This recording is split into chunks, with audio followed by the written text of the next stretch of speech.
AC2AE, AC2AE, N7MKY. Are you monitoring? About 60 seconds before I need to clear the channel.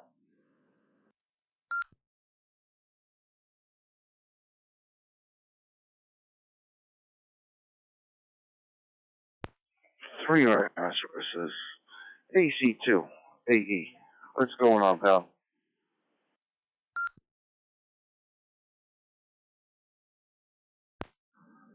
I pulled up NetLogger and the password to start logging is not working. Not working. If it's been changed, if you text it to me, I'd greatly appreciate it.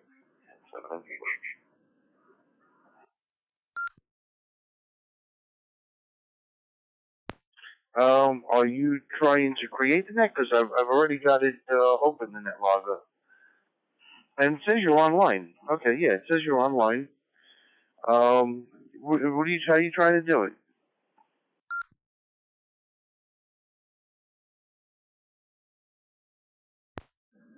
I'm actually trying to start logging, and I'm trying to type in the password that I thought it was, and that password is not working. So, while I'm at the 8:25 p.m. mark, this is N7MKY, the early bird portion of the FusionNet will begin shortly. So please, all stations stand by. N7MKY will be your net control operators this evening, and early bird check-ins will begin at 8:30 p.m. Eastern Time.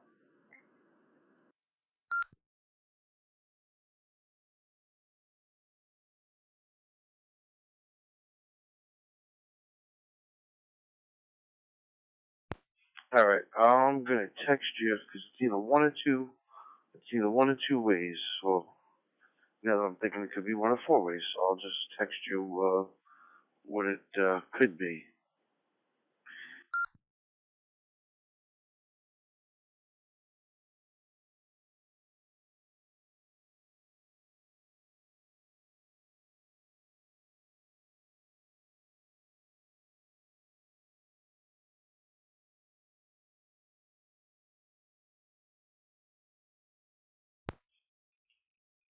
KB6, DHR, stand by for early check-in.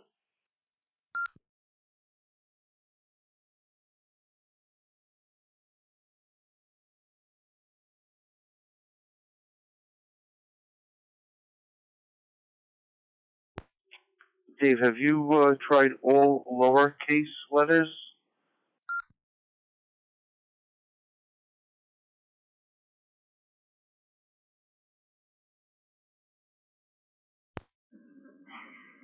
Yeah, it's FMKY. I've tried lowercase and uppercase on both of the ones that you're just saying. None of them work.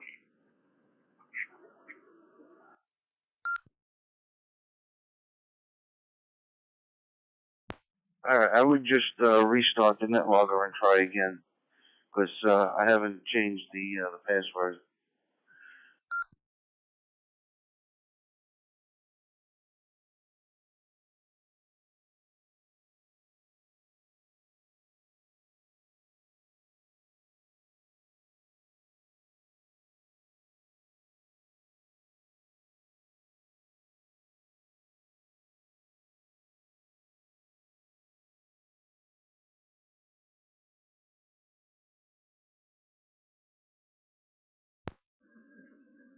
And 7MKY. I shut down that logger and relaunched it and tried both of them, and no dice.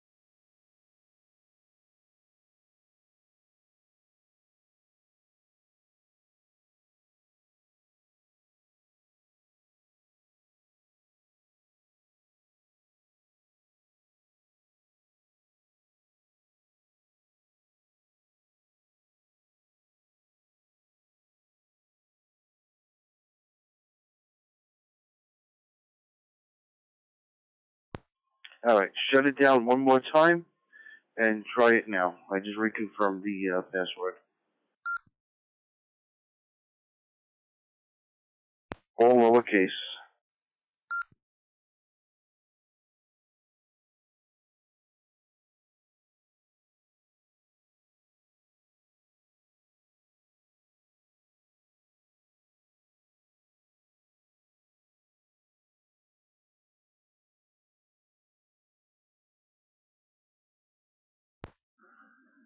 And 7MKY, yep, no dice. It keeps saying wrong password. So, well, I can go back to the Mac version. I was trying to use the PC version so that I could actually get things correct and log properly without any issues tonight. So I'm going to go back to the Mac version, and when you hear our infamous WB7RWS check-in, you'll have to do the honors because, as you know, it messes up with me. That is if I can actually get NetBugger to launch on my Mac now. So, alrighty. Well, let me try the PC version one more time. I'm at 2 minutes and 11 seconds. We're 1 minute into the early bird check-in. So appreciate everybody's patience. Give me 1 second to try to relaunch the PC version and see if I can get it to work. 7MKY.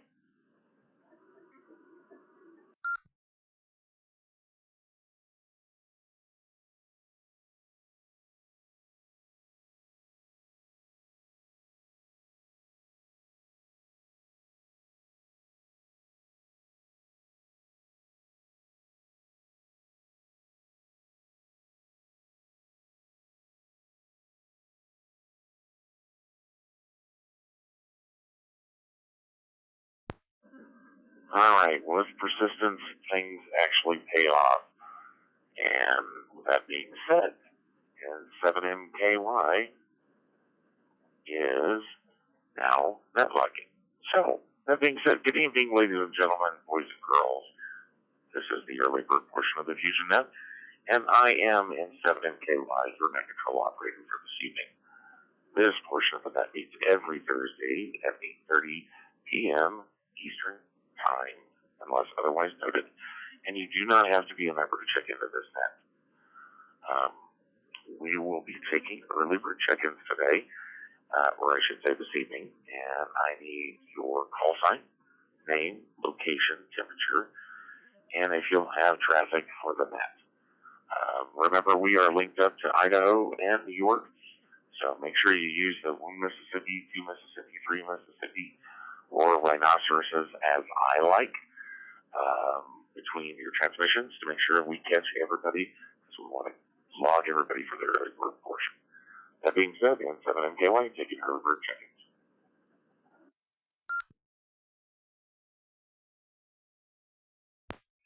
Net control. Net control, please acknowledge KD2LRX, Jason, Great Neck, Long Island, New York, where my local temperature is 82 degrees. And David, I don't know how long I'm going to be able to stick around. I have one of those after effects of COVID headaches. Migraines, I should say. But I'm going to stick in here for as long as I can. Back to net control.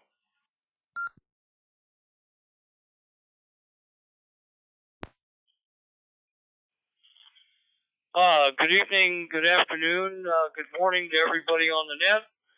This is Kilo Bravo 6, Delta Hotel Romeo, Mike, Kelso, Washington. Temperature is 81.1 degrees and I have no traffic.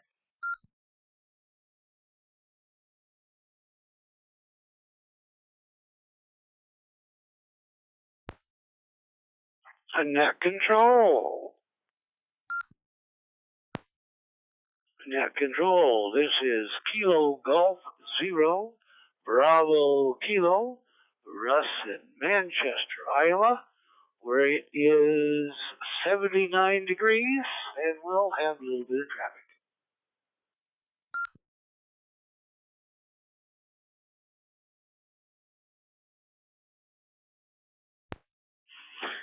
Net control. Once again, this is radio station Alpha Charlie 2, Alpha Echo. Joe in Gravesend, Brooklyn, New York, with a temperature of 82 degrees. A local outside temperature of 82 degrees with traffic.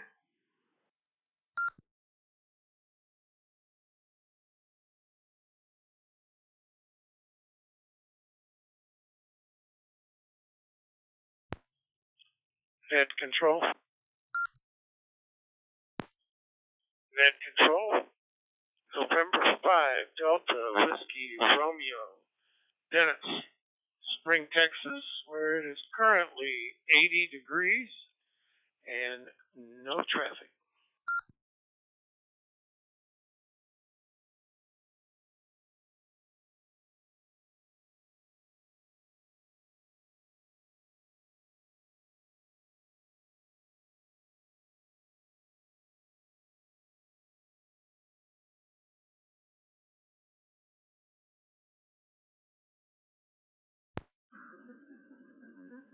Well, I'd say that's a pretty good start with 5 check-ins, including myself, which would make 6.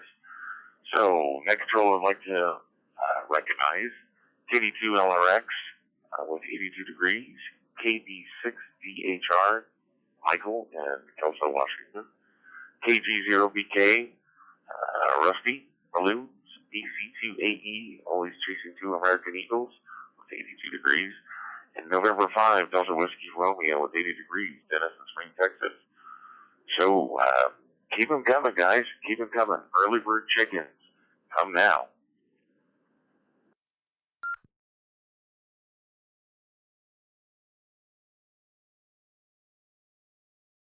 NV7SS, where it's 98 degrees there, and no traffic.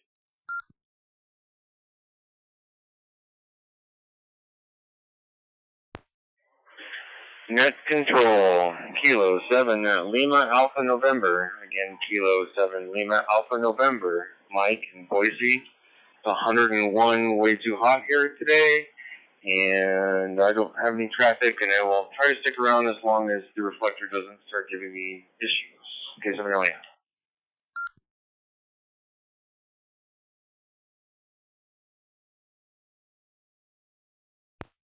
Victor Kilo 4 Echo Hotel Tango, Bruce in Brisbane.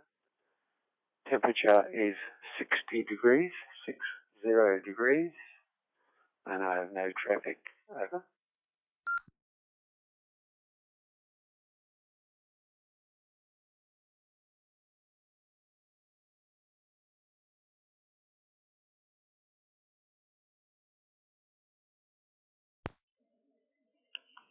Kilo Bravo 0, Bravo Sierra India. Tom from Minot, North Dakota, on reflector XLX369, and the temperature here is 81 degrees.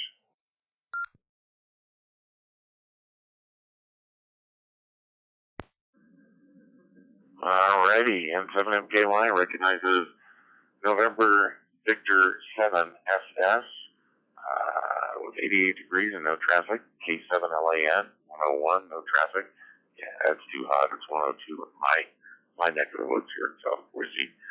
Victor Kilo 4 Echo Hotel Tango with 60 degrees and no traffic. And then Kilo Bravo 0 Bravo Sierra India with 81 degrees. And Tom, did you have traffic for the net or no traffic?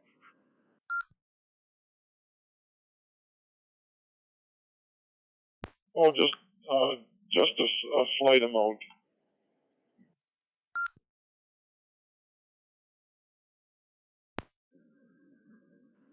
All right, fantastic. I got you down for traffic. All right, so we're up to 10 check-ins for the early bird portion of the net. It is 8:39 Eastern Standard Time, or Eastern Time, as Mr. KTCBD would correct me. So that being said, I'd like to really try to break a record. I want 25 early bird check-ins. 25 early bird check-ins would just spin my bottle today. That being said, N7MKY, this is your captain speaking. And this is your captain yelling. No, I won't yell. We're going to have a good time tonight, folks. So, early bird check-ins come now.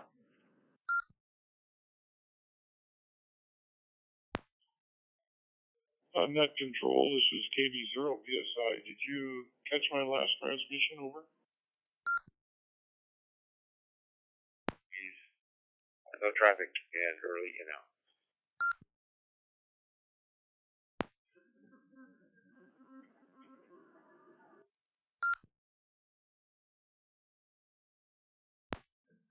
All right, N7MKY, yes. Kilo Bravo 0. I did catch your last transmission, which was 81 degrees and some traffic.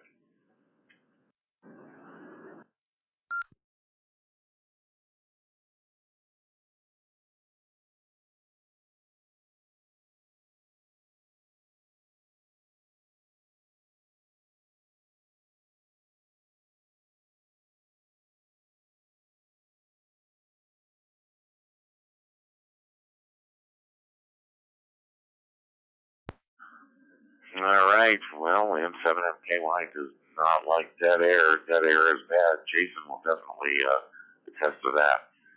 Scrambling to the cart machine. Oh, that's right, we don't use cart machines anymore. M7MKY, your net control operator for this evening for the FusionNet. Taking early bird check-ins now. It is 6:41 Mountain Standard Time at 8:41 Eastern Time. So any more early bird check-ins, please come now with your call sign, your name, your outside temperature, and if you have traffic for the match.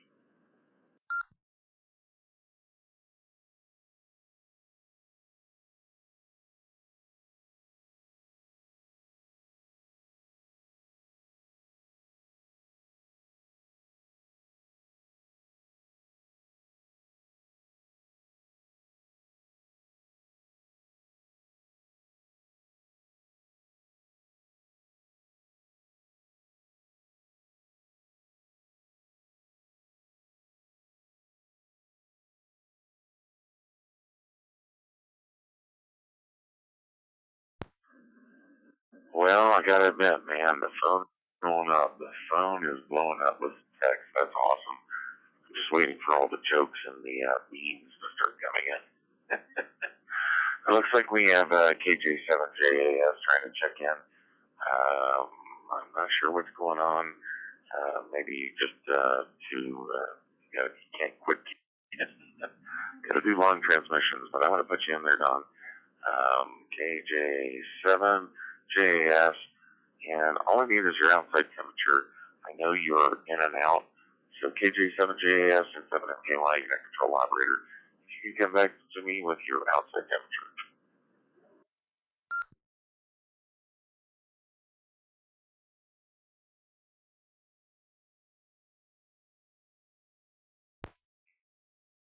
Yes, long keying the microphone. KJ7JS, I've got 102 degrees outside temperature. Nice 73 degrees inside anyway. KJ7JS.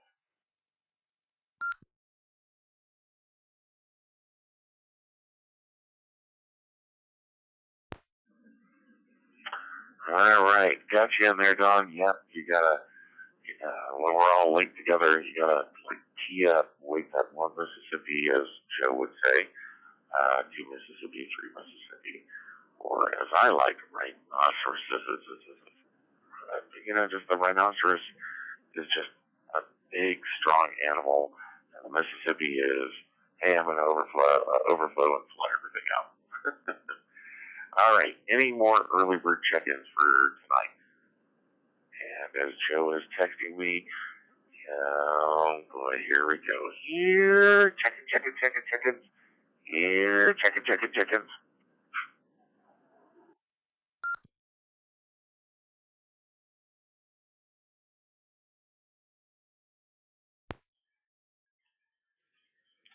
Kilo Delta 2, Mike Sierra Uniform, Highway in Coney Island, Brooklyn, New York. It's 85 degrees, and I'll have the weather.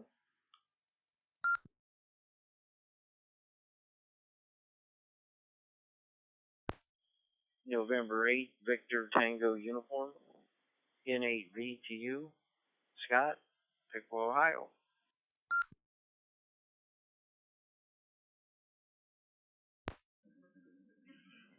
All right, net control would like to recognize KV2MSU with 85 degrees in the weather report. Looking forward to that. Let me guess, it's going to be hot. Hot, hot, hot. And I also recognize November 8th, Victor Tango Union. Tom in Ohio. Tom, if you could, come back with your outside temperature and if you're going to have traffic for the net.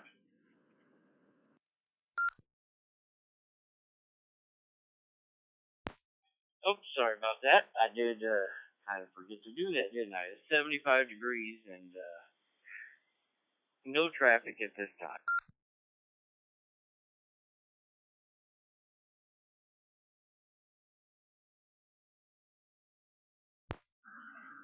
All right, and 7MKY, got your temperature and no traffic. And it looks like our favorite jokester's trying to get in. So I guess give it a try. The lovely KK7A1J. Are you still out there? Remember, you got a long key into those rhinoceroses, or as Joe likes, for Mississippis.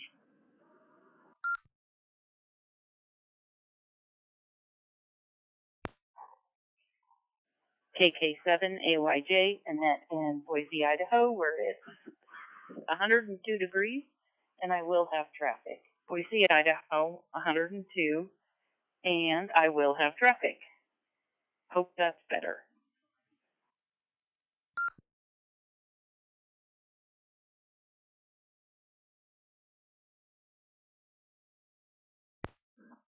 And 7MKY better recognize KK7AYJ. My better half. What can I say? 102 in traffic. Yeah, I can't wait for your traffic. All right. Well, that being said, do we have any more early bird check-ins? We got 14 minutes for the early bird check-ins. So, I almost want to turn it over to Joe to see if I did the chicken thing any justice. But I don't think Rusty needs to launch any balloons right now. So, and everybody knows what I mean by that. So, here, chickens. Don't be a chicken. Check into the FusionNet.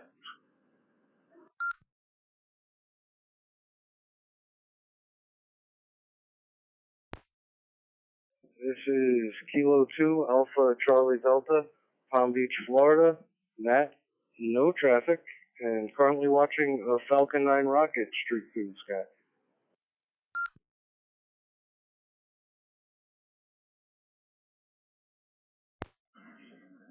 All right, K2ACD and 7MKY, your net control operator.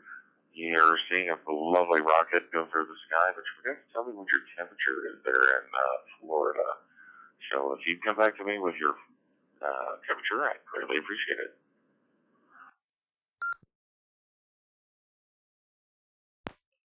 All right, well, it's hot. I'm not sure. It's not that hot. I'm not near I can't get to the temperature right now, but when you come back to me later, I'll tell you what the temperature is. K2ACD, back over to net control.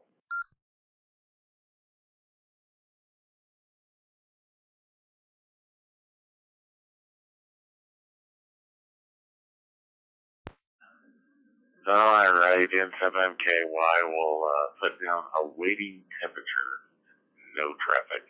Have fun with that rocket launch. I hope you're recording it. That's a big rocket. Hopefully it doesn't hit a bug zapper. All right, in 7MKY, your net control operator is still looking for some more early bird check-ins. Early bird check-ins, please come now to net control.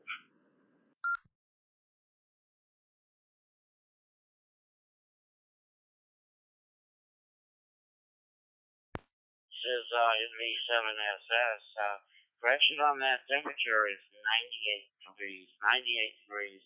Wish it was 88, but 10 more degrees, please. NV7SS.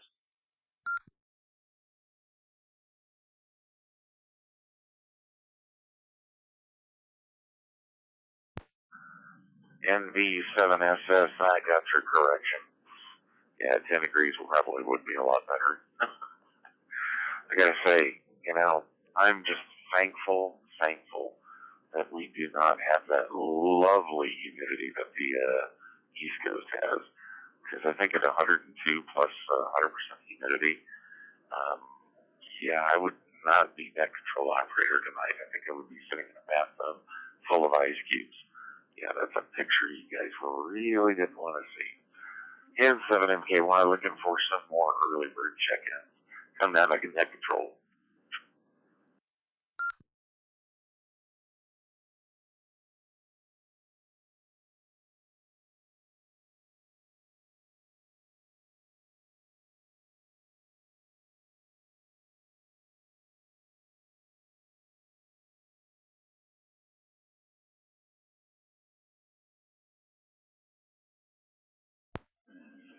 Well, I guess it's so hot out there that even the crickets are not even cricketing. Because I hear nothing. Remember, if you're coming in from a hot spot, make sure that you give it at least a second before you start talking after you hit your PTT button.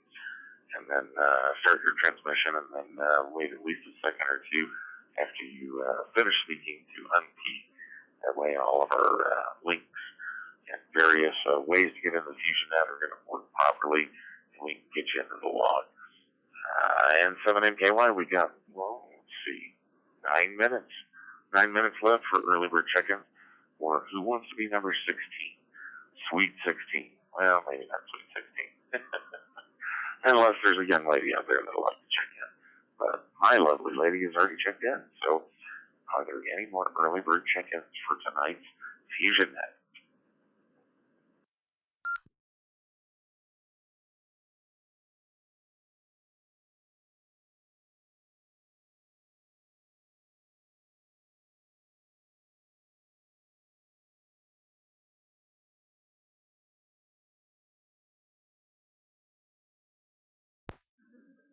All right, boys and girls, ladies and gentlemen, you're going to make me do it. AC2AE and 7MKY, the net control operator, humbly requests your ever-gracing presence of your check-in call, because I'm just not doing it justice. So AC2AE and 7MKY, please get some more early bird check-ins and make that song happen.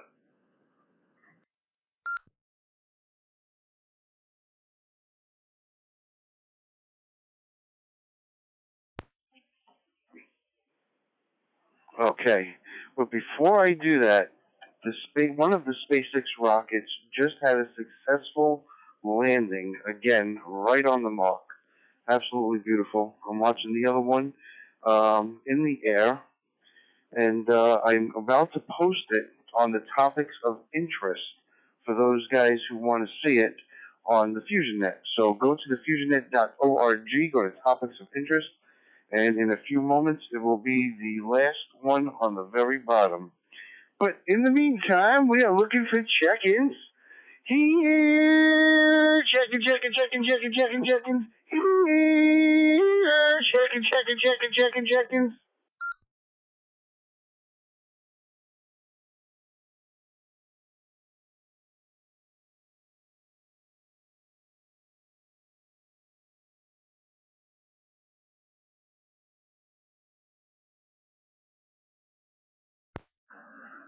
Whoo, doggy. Boy, I tell you what, if that doesn't get him out of the work in the next 7 minutes, I don't know what will. Joe, did I hear your voice crack a little bit? I thought you were past that stage. All right, well, I guess the old check-in call isn't going to work for us tonight, so I guess that we're just going to have to fill up another 6 minutes worth of rag chew. You know, it's really hot in Boise right now. I mean, really hot. It's disgustingly hot. So I don't think Joe will be moving out here anytime soon, because I think 102 degrees would definitely shy him away from this area, unless it had an industrial-sized ice maker in the house that automatically poured it into a bathtub that he could sit in all the time. Yeah, there's a picture for you. Alright, N7MKY, your net control operator this evening. I've got 15 check-ins, early bird check-ins. Looking forward to tonight's question. That's right, tonight is going to be a question of the evening, and it's a good one. And, you know, I'd like to take credit for it, but it's really not mine. But I'll let you know whose it is when we get to that portion of the net.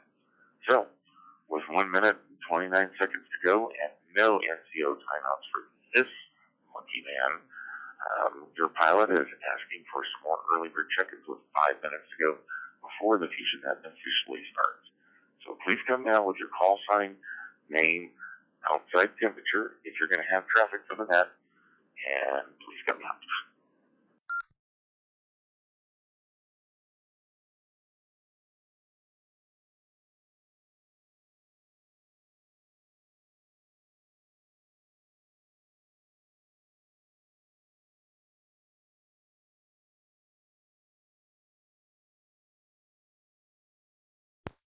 Kilo 2, Charlie Victor Delta. Chris in New York City, Upper West Side, 83 degrees, no traffic, and also Nick N2HBR was trying to check in. Back to net control.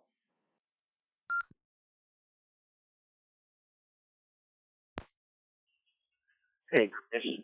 This is N2HBR, November 2, Hotel Victor Radio. It's 81 here in Ozone Park, Queens.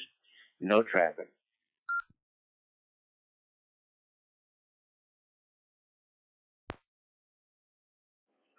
Zulu Lima 2, Bravo Echo Zulu. Zulu Lima 2, Bravo Echo Zulu. Paul, Wellington, New Zealand. Outside temperature 54.5 degrees. It's winter here.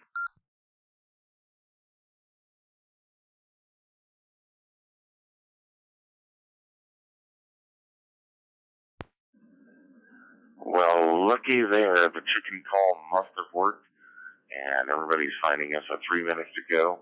I got KTCBD with 83 degrees and no traffic. I got Nick N2HBR with 81 degrees, no traffic. That's in Ozone Park, New York. And I got Paul from New Zealand. Welcome. That's Zulu Lima 2 Bravo Echo Zulu with 54.5 degrees. And the only thing I need to know, Paul, is if you're going to have traffic for the net. So I'll turn the stage back to you.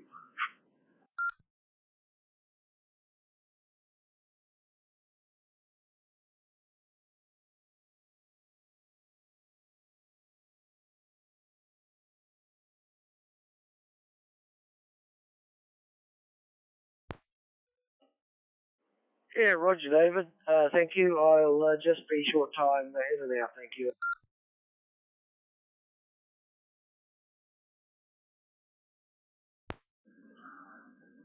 Alrighty, sir.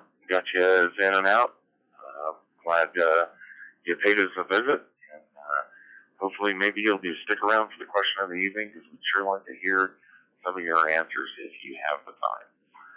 All right, 2 minutes to go, folks. 2 minutes to go for early bird check-ins before the official FusionNet starts. So we are at, what's speed number 19? We might be able to hit 20. So come down to net control in 7MKY.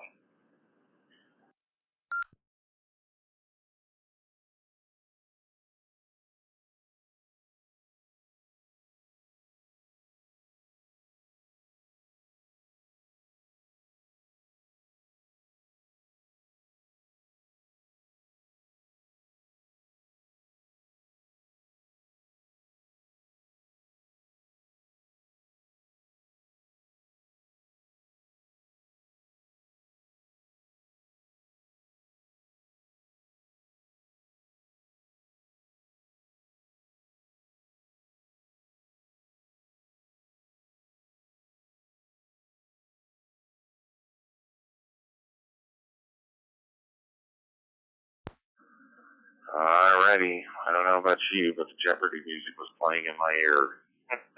Not literally. That's what I was thinking, and that's what I was hearing.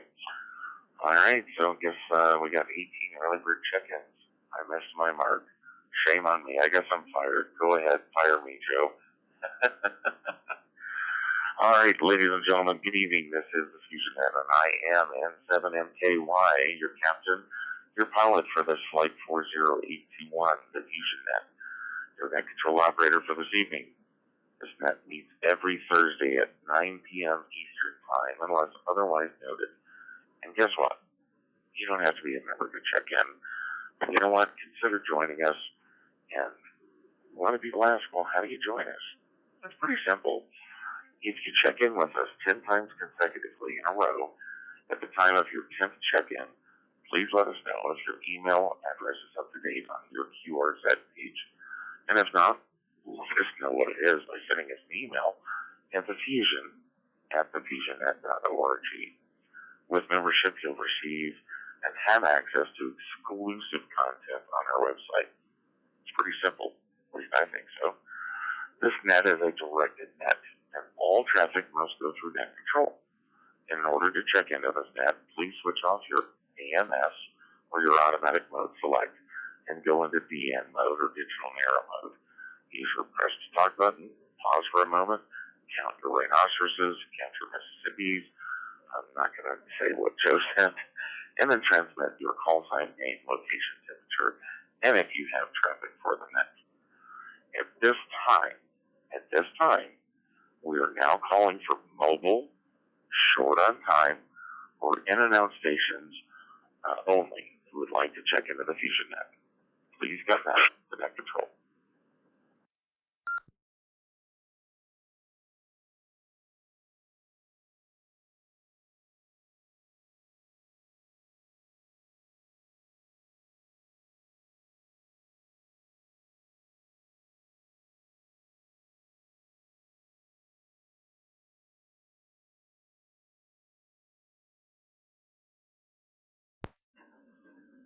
All right, I'm not trying to quick key. I'll get my rhinoceros. At this time, we're now calling for mobile, short on time, or in and out stations who would like to check into the FusionNet. Please come to N7MKY now.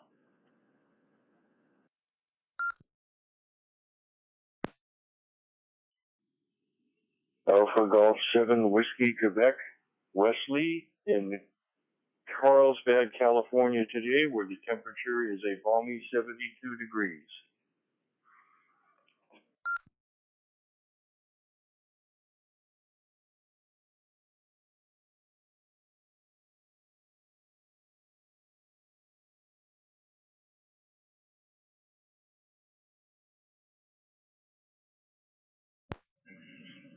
All right, Wesley.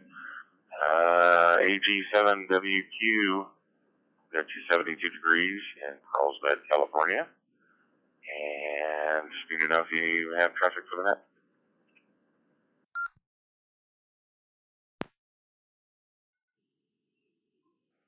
Thank you. No traffic this evening. This is just a quick check-in. I'm in and out because we're spending the evening with family. So thanks for acknowledging me, and hope everybody has a pleasant net tonight. Thanks for handling the net, and with that, I'll say back to net control, EG7WQ.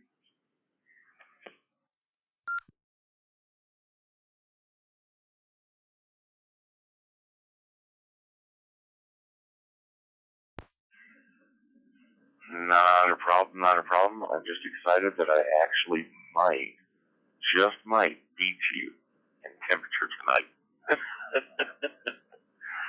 All right. Well, I'll give it another call for anybody that is short on time, mobile, or in and out stations. Please come down to net control.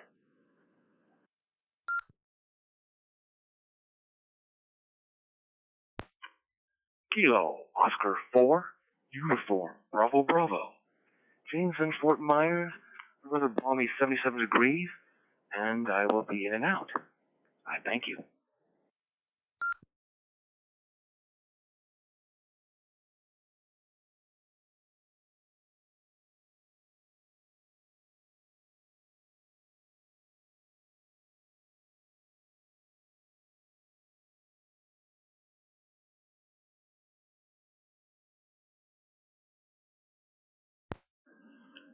All right, net control would like to recognize Kilo Oscar 4 Union Bravo Bravo with 77 degrees. In and out. Thanks for checking in with us, James. And let's see. One final call for people that are mobile, short on time, or in and out stations. Come now.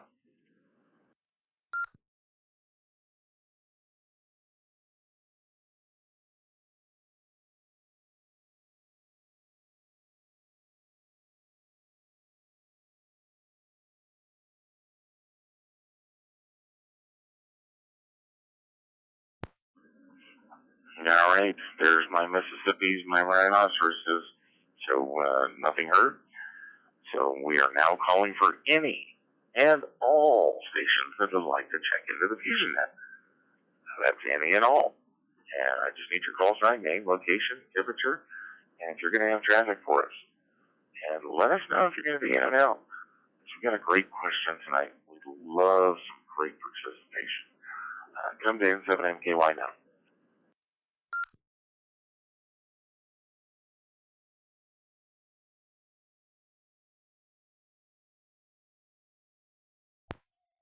N7MKY, N7MKY, this is JA1WLQ, Juliet Alpha 1 Whiskey Lima Queen, Juliet Alpha W for Whiskey, A for Lima, Q for Queen, JA1WLQ, please copy for this FusionNet. Thank you very much. Over.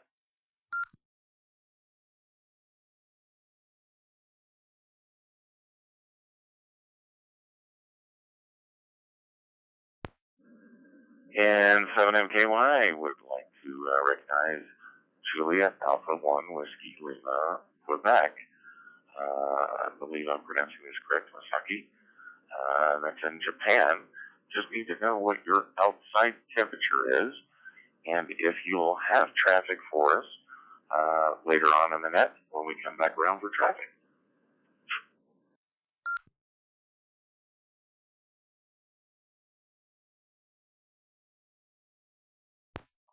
N7MKY, this is JA1WLQ from Tokyo, Japan. Thank you very much. Am I qualified to check in and can I talk now? Okay, guessing. Can I talk now? N7MKY, this is JA1WLQ. Back to you.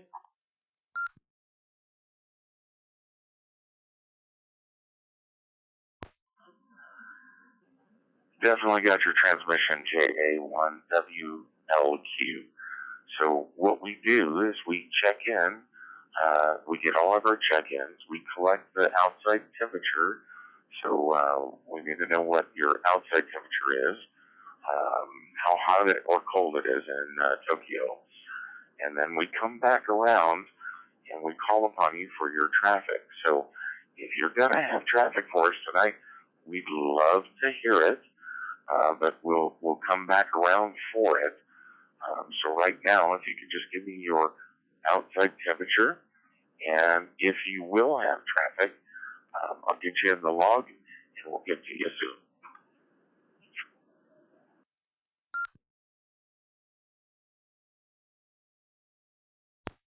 N7MKY, net control, David-san, this is J1WQ. Okay, I understand. Thank you very much for your instruction.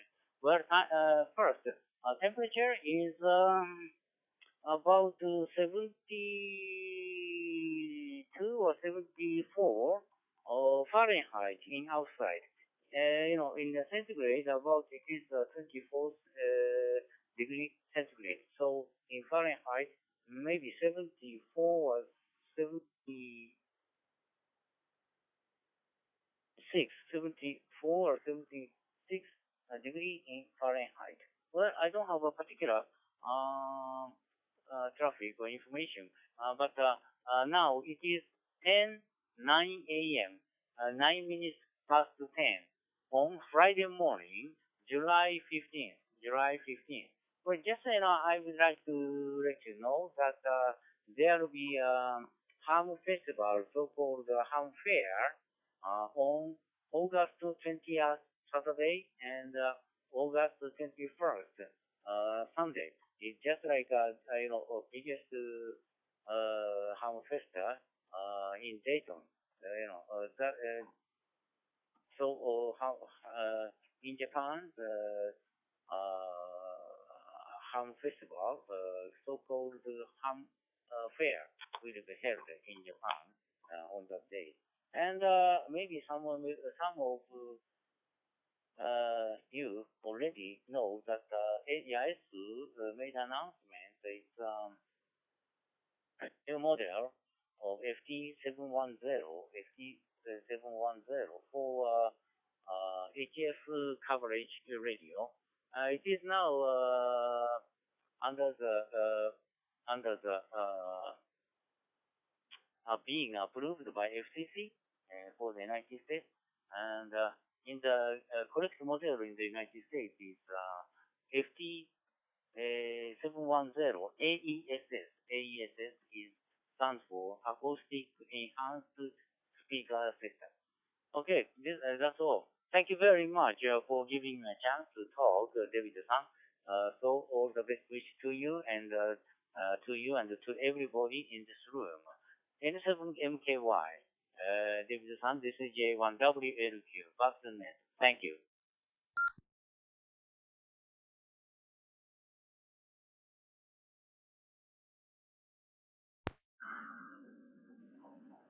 And 7MKY. Yes, no, thank you. Greatly appreciate your participation. We definitely enjoy having folks from Japan come in. One little thing that you might want to take a look at, we actually tie a lot of networks together with XLX networks, as well as YSF reflectors. And our XLX networks only like call signs. So the folks that would love to hear from you can't hear you because you have -991 identifying your radio instead of just your call sign. So just a pointer. We'd love to hear from you again next week if you could join us. We'd greatly love to have you. But if you go in and modify your call sign ID to take out that -991A or 991, we greatly appreciate it. That way more people can hear you. So thanks again for joining us, and we will continue with looking for some more check-ins. So please come now to Net Control with your call sign, name, location, temperature, and if you're going to have traffic for the net, please come to N7MKY.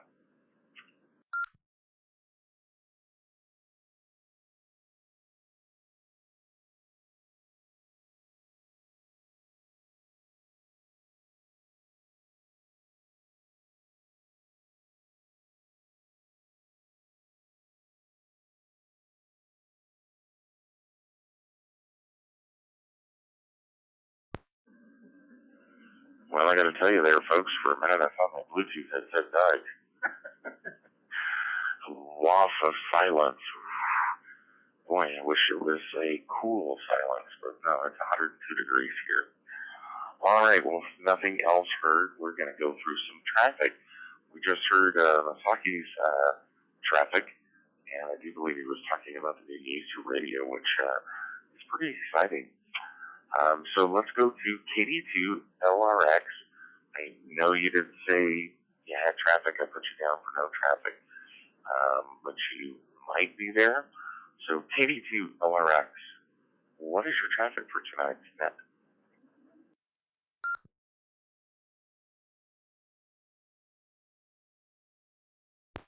KD2 LRX. Hey, what's up, Dave? Hey, Joe. Hey, everybody else, Russ, and all the good people this net.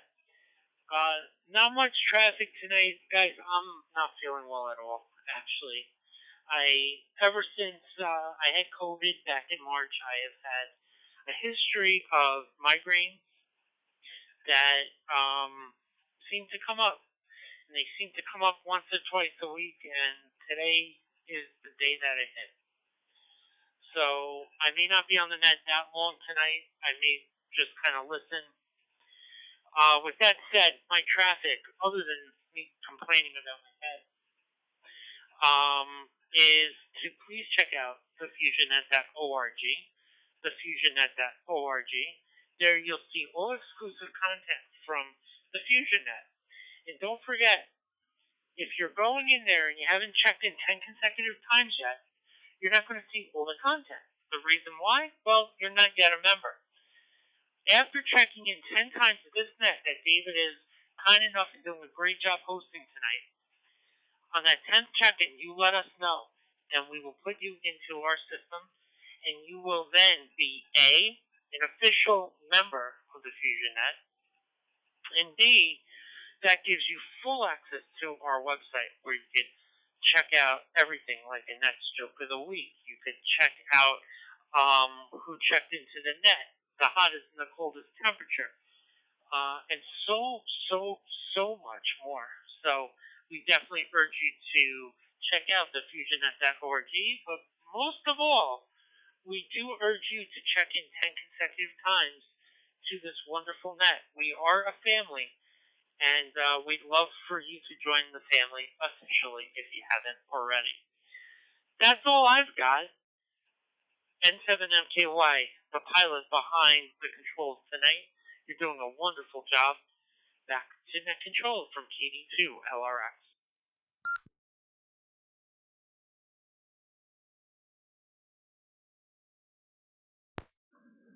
Well, N7MKY is blushing. Thank you so much. I try my best. What can I say? It's all about learning and actually having the courage to step up and say, yes, I will do that. Or the courage to say, yes, I'm going to get married. By the way, congratulations again. If anybody missed the net last week, somebody's getting married. I'm so happy for you. And I forgot last week to actually wish you all the best. So I won't be able to make it out to New York for your wedding. So hopefully you don't send me an invitation. If I do, I'll send you a timer. You can always have two, one for you, one for her. Thanks for your traffic, Jason. I hope you feel better. Let's move to Kilo Bravo 6. Delta Hotel Romeo with no traffic. Yeah, that was a good move, Dave. How about KG0BK with traffic? Come on, Rusty. Beat me up. I deserve it.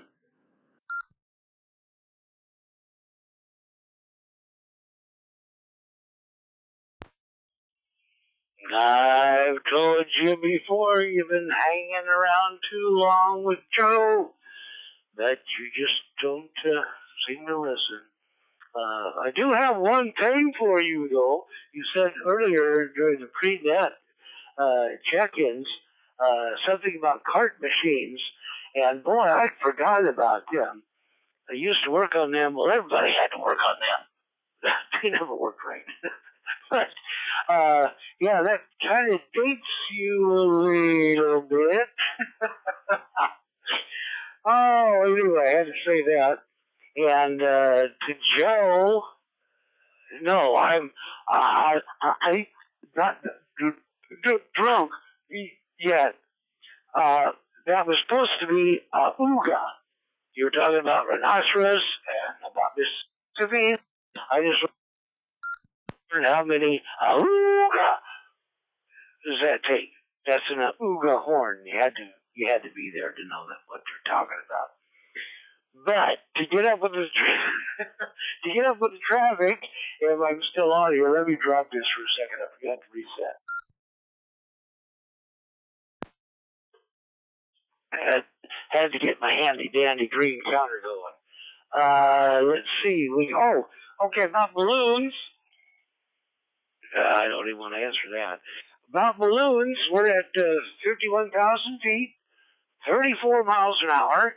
And we're starting to go west again. Now, all balloons go east except ours. We went, all around the United States, forward, backward, and then forward through it again. And then we went through Japan. And then we started down toward Tokyo. And then we got into the sea, going south. Now we're starting to go west toward the Philippines.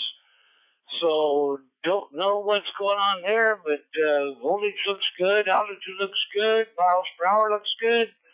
we'll see what happens. But we're close to the Philippines right now. And that's been, 34 days, something like that. The balloon's been up there.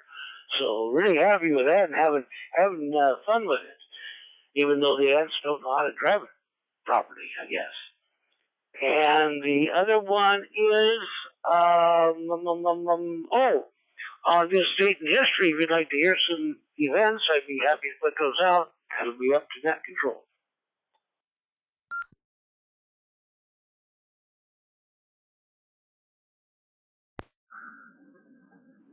Well, I tell you what, net control would love some of the events, so the stage is yours.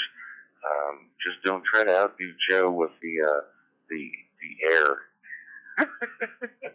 And yeah, you definitely don't want to pay attention on the text chain. As anybody and everybody that has frequented this net control operators and the ambassadors have a little text chain going on in the background, so that's why every once in a while you'll hear in the background the Star Trek hailing whistle. That's what it's called. I don't have it on my side because I try to mute everything and be as professional as I possibly can as your pilot of Flight 40821. But you know what? The more and more I do this now, the more I've got to have fun and relax. So, Russ, please give us some interesting factoids today, or as my wife would call them, crackerjack facts. Back to you, Russ.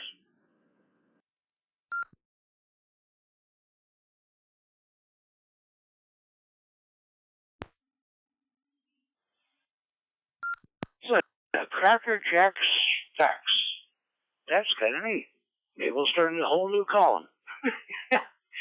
Okay, well, just a few here. Just that was kind of interesting to me. Hopefully, they will be to you. 1817, Henry David Thoreau was born, and of course, he always had Ralph Waldo Emerson around that got him out of trouble. By the way, Henry Thoreau also invented raisin bread. Now, that I didn't know, and don't really care that much for it, but he invented raisin bread in 1817. George Eastman, everybody knows George Eastman. No? You ever heard of Eastman Kodak? Yep. He was the inventor of the Kodak camera. 4. And let's see what else we got. Uncle Milty, Milton Berle, born in 1908. Hey, it's Albert, which I don't know if that's a good thing now or not. But Bill Cosby was born in 1937, and you found Richard Simmons, born in 1948. Some of the events in history were U.S. forces led by General Hall invaded Canada, and that was War of 1812. Congress passed the first minimum wage law, and that minimum wage was set at, I'm going to break this because I lost track here.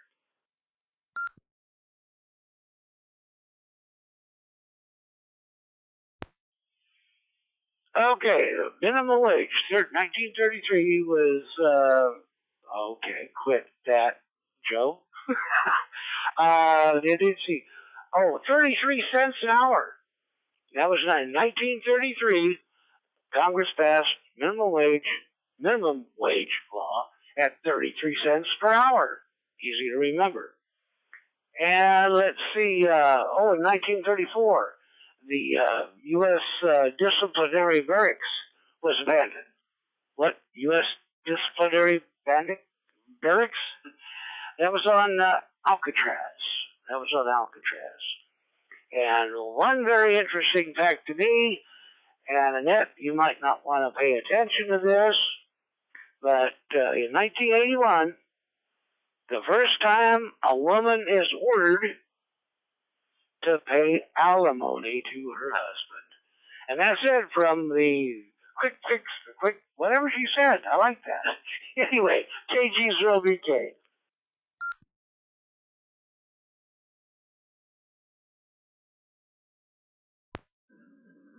All right, N7MKY. Sounds like Rusty just launched another balloon. You know, those are really awesome Cracker Jack facts. That's what we call them around in this household. So, you know, Rusty, I gotta say, the way you just rip these right off your tongue is just unbelievable. So, I don't know if you have a website that you're reading off of, or if it's Cracker Jack facts off the back of a Doers bottle. But you know what? You are a walking Wikipedia. It's phenomenal. One of these days we're going to have an eyeball QSO in person, not on Zoom. That being said, let's move on to the balloon filler, the godfather of the FusionNet AC2AE, always chasing 2 American Eagles. Take it away, Joe. And I think I'll go walk around the block. No, just kidding. Everything you have to say is very important and very interesting. So N7MKY yields the floor to DC2AE.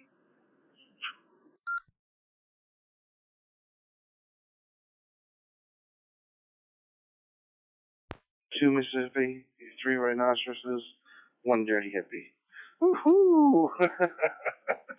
Well, makes me think what Russ just said. Did Bill Cosby, when he had the Adventures of Fat Albert, did he roofie Mushmouth with Dumb Donald? Those are the only 2 that I can remember besides Fat Albert. Just wondering. One had a hat pulled all the way over his head, and one kind of talked really messed up. So is he trying to get with those kids? Woohoo! I don't know. But I gotta say, oh man, I'm a loaded gun tonight, guys. Loaded gun.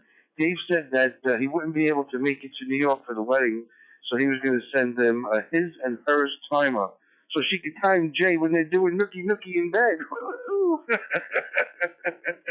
That's it. 3 minutes. Time's up. Get out. Oh man, boom, boom.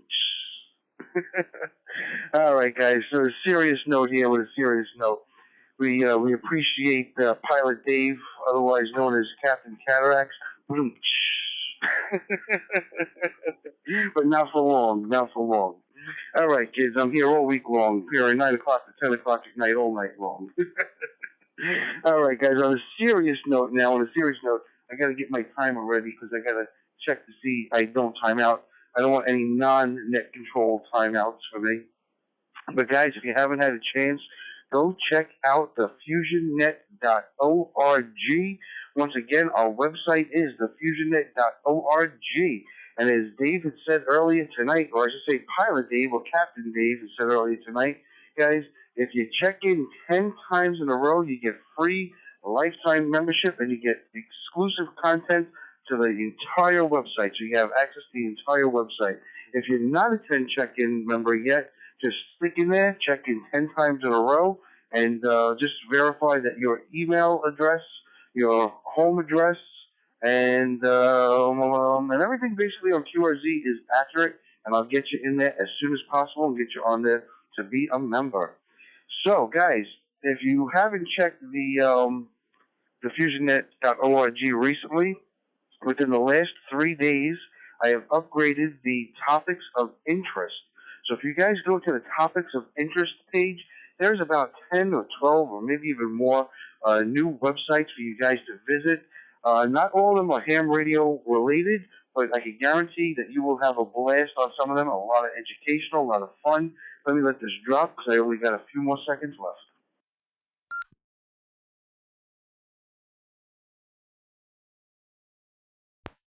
3 rhinoceroses. Okay. So, definitely go check out the topics of interest on the FusionNet. Just go to the FusionNet.org, go to the upper right-hand corner to the menu, and just look for topics of interest. There's a lot of fun things. There's also a link to N7MKY's webpage. You can go see all the nice pictures that he's got up over there. And you can see all the interesting things that we have for you guys. We're trying to forever make this a better net, better for you, better for everybody, and upgrade it. You could also see the balloon launches that Rusty was talking about a little bit earlier. And just go have fun, guys. Knock yourselves out. Guys, also, we do sell T-shirts. We do have T-shirts to help support the FusionNet. All proceeds from the T-shirts go to support the FusionNet for such things as the repeater and the duplexer and everything, which we have the repeater and duplexer. Guys, I just have hesitated to put it up. I just got some bad news. Bad news is they are refacing my building here in Brooklyn, so I must go up there and take my antennas down. So it's possibly a permanent thing. I'm going to try to beg and grovel and get my antennas back up once they reface the building. So it may be a slight little delay. If not, we're going to try and find a location for the repeater. The repeater is up and running. It is set. What I've got to do is find a local high place around New York, preferably close to the coast like I am, so we can enjoy long-distance communications. All right, let's see. What else do I have here? Let me let this drop.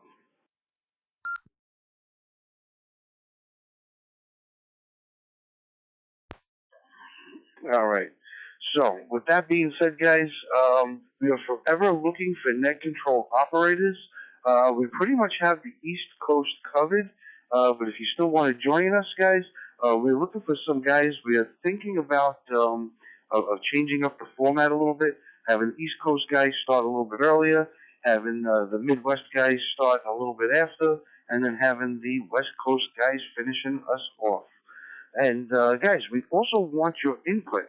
So just drop us an email at fusion@thefusionnet.org, fusion@thefusionnet.org. Let us know how we're doing. Just tell us if we're doing everything right, if you like trivia night, if you like the topic of discussion, the question of the evening, whatever it is you guys like, let us know. Let us know which direction we should head in. Feedback is always important to know. And basically, we are out here weekly, guys. Of course, this is we don't. Jay and I, we don't consider this our net. You know, we've brought Dave on, we brought Russ on. We've got Howard for weather. We got Chris as our statistician and our ambassador. We have Matt K2ACD as our ambassador. Guys, we look at this net as your net. And we are just really trying to make this net everything that you guys want it to be. And we need your help. So just give us some feedback. Even if you just drop in and just say, hello, guys, you're doing a great job, thumbs up, whatever it is. We appreciate some feedback. And I believe that is it. Oh, and with the email, fusion@thefusionnet.org, fusion@thefusionnet.org, guys. If you have a topic of discussion, if you have a question, or if you want us to do a specific trivia, email us. Let us know, guys. We're out here for you to have fun, and that is it. That's the name of the game. The FusionNet is fun. Once it's not fun anymore, that's it. It's over. It's time to pack it on up. And with that, I'm going to pack my lips up and hand it back on over to Captain Dave, N7MKY. This is Radio Station Alpha Charlie 2, Alpha Echo, otherwise known as Always Chasing 2 American Eagles.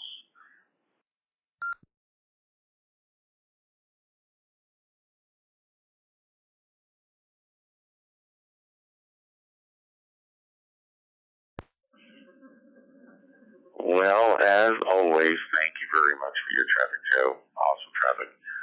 You know, I gotta say, that's got quite the jingle to it, Captain Cataract. I think you can say bastard on the ham radio. That is pretty funny. I gotta admit, I like that one. And Jay, I don't know if you got the other text, but yeah, it's a sleep timer for an hour. Gotta keep them coming. Joe's alive, I'm alive, and yeah, Russ, I'm not hanging out with Joe. I can never catch him during the week, so I'm just making this stuff up as I go. Thanks again for your traffic, Joe. How about, let's see, we got, let's see, did I mess up here? No, okay.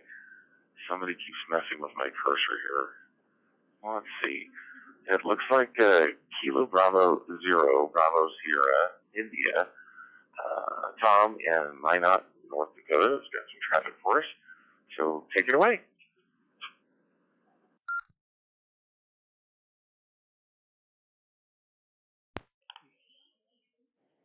Yes, good evening to the net control and the group. Excuse me. I just wanted to wish everyone 73s from Minot, North Dakota. We recently did our field day, and I was fortunate to have a small part in that. And one of the neat things that I recall is having some young people come in and visit and actually operate the radio.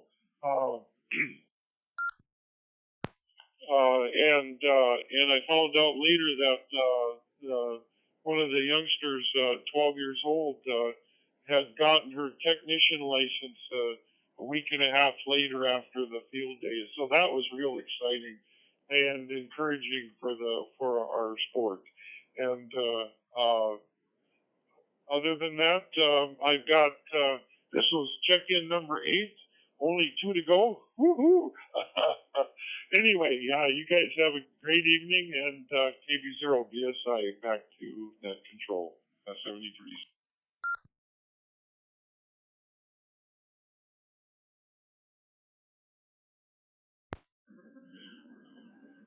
Alrighty, Tom. Thank you very much for your traffic. Yeah, that is really exciting when,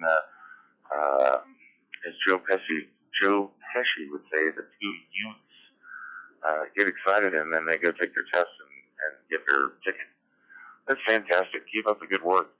I gotta say though, you know, if you get them hooked on ST8 when they get their general, oh boy, man, that's like the ultimate keep your kids quiet. That is, unless they start getting like Sweden and Germany and South America, and then they get so excited they can run in, just like the big kid I am, and run in and tell my wife about how I got all these stations across the world. I just wish the contest stations, like the ones in Fiji, would actually confirm their darn contact. But great traffic, keep up the good work. Hopefully we'll get more and more people involved in this hobby, and it is a great hobby for sure. KJ7JS is in and out with no traffic, so that leads up to our weather report. So KD2MSU, take it away with your weather.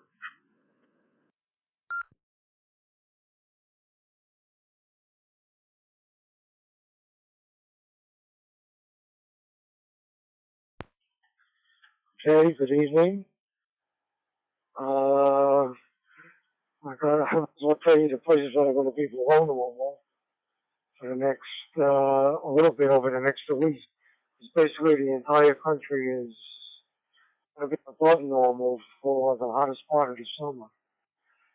Right now, if you're in the Great Lakes region, you may get another few days of cool weather. If you're down by Louisiana, Florida, Panhandle, you're getting that rain into the southeast. That's keeping your temperature down. But give it another few days, and the whole country basically will be above normal.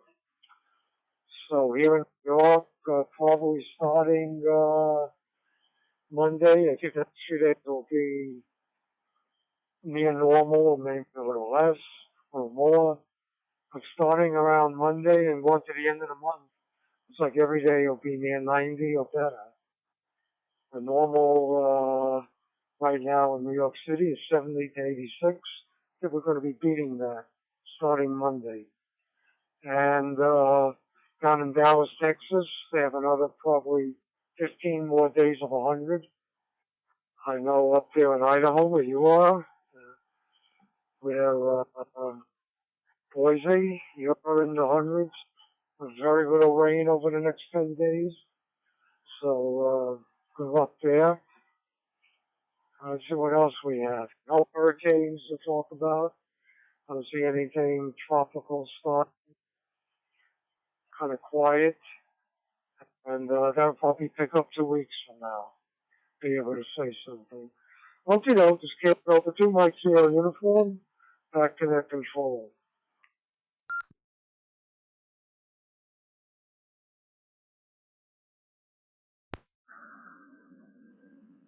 Well, awesome weather report as always. I'm very disappointed though. I was hoping you'd rub the magic crystal ball or flip over the 8 ball and say that Idaho was going to have unusually cool weather and not hot for the next 10 days.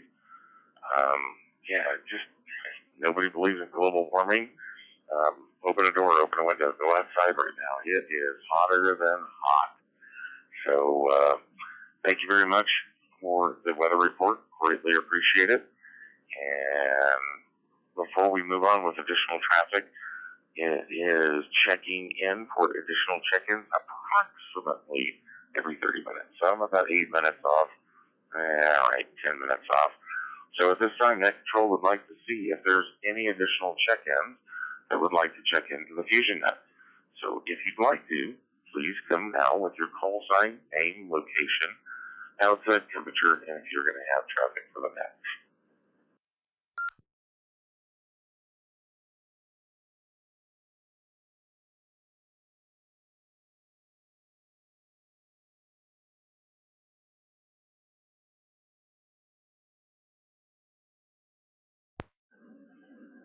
All right, once again, looking for any additional check-ins. It's the 30-minute mark. Call sign, name, location, temperature, and if you have traffic for the net, please come to Net Control now.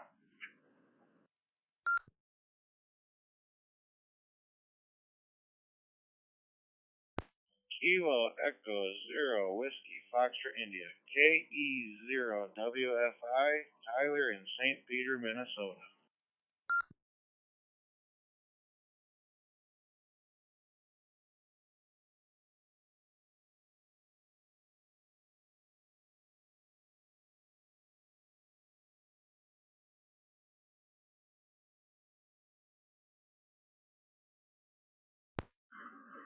Well, looky.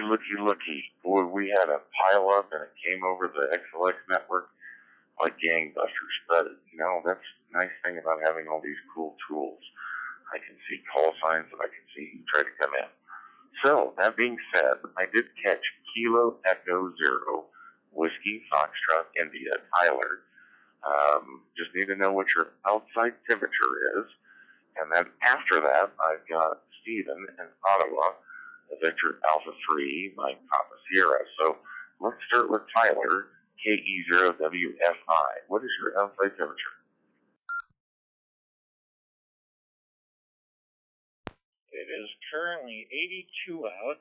Feels like it's 88. And the dew point's back at around 72. And hopefully we'll get some rain with this.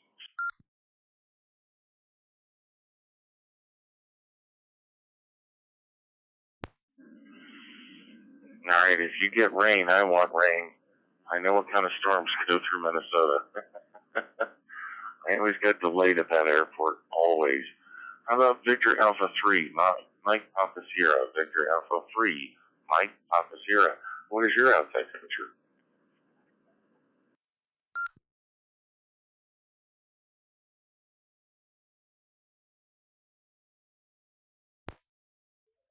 N7 MKY. It's currently 81 degrees. However, I'm not in Ottawa tonight. I'm in Rehoboth, Delaware, on vacation.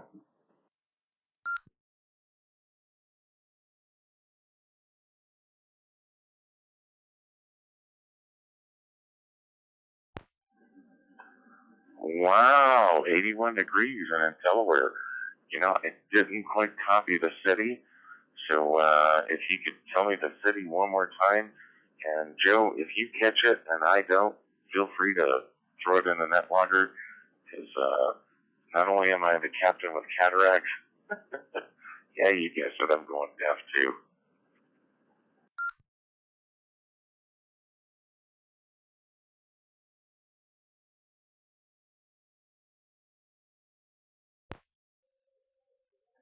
N7MKY. The city is Rehoboth. I will spell that. Romeo Echo Hotel Oscar Bravo Oscar stand by.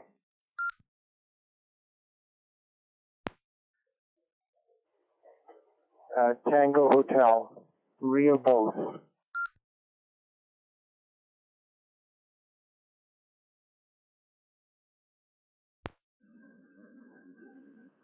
Easy for you to say. Got it. Thanks. Appreciate it. Got you in there. All right, any other check-ins? Please come to Net Control now.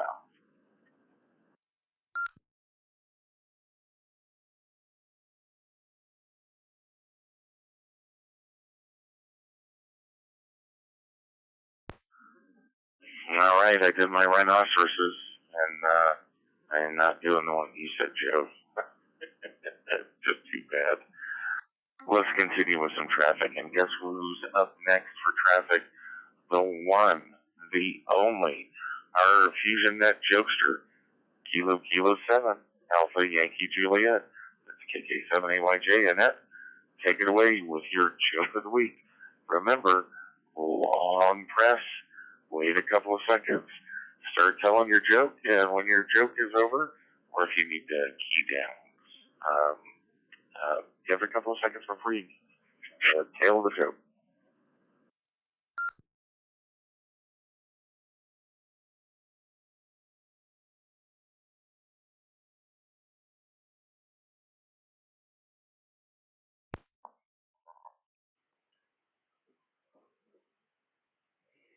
Okay, group. A man walks into the restaurant with a full-grown ostrich behind him. A waitress asks for their order. The guy says a hamburger, fries, and a Coke, and turns to the ostrich. What's yours? I'll have the same, says the ostrich. A short time later, the waitress returns with the order. That'll be $18.40, please. The man reaches into his pocket and, without looking, pulls out the exact change for payment. The next day, the guy and the ostrich return to the same restaurant, and the guy says, a hamburger, fries, and a Coke. The ostrich says, I'll have the same. Again, the guy reaches into his pocket and pays with the exact change. This becomes a routine until one night they enter the restaurant and the waitress asks the usual, no, this is Friday night, so I'll have a steak, baked potato, and salad, says the guy. Me too, says the ostrich. The waitress brings the order and says, that'll be $42.62. Once again, the guy pulls the exact change out of his pocket and places it on the table. The waitress can't hold back her curiosity any longer. Excuse me, sir. How do you manage to always come up with the exact change out of your pocket every time? Well, says the guy, several years ago, I was cleaning my attic, found an old lamp. I rubbed it, a genie appeared, offered me 2 wishes. My first wish was, if I ever had to pay for anything, I would just put my hand in my pocket, and the right amount of money would be there always. That's brilliant, says the waitress. Most people would wish for $1 million or something. But you'll always be as rich as you want for as long as you live. That's right, whether it's a gallon of milk or a Rolls Royce. The exact money will always be there, says the guy. The waitress asks, but sir, what's with the ostrich?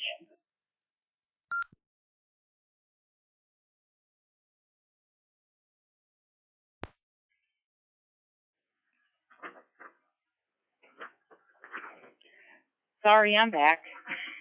The waitress asks, but sir, what's with the ostrich? The guy sighs. The answer, my second wish was for a tall chick with long legs who agrees with everything I say.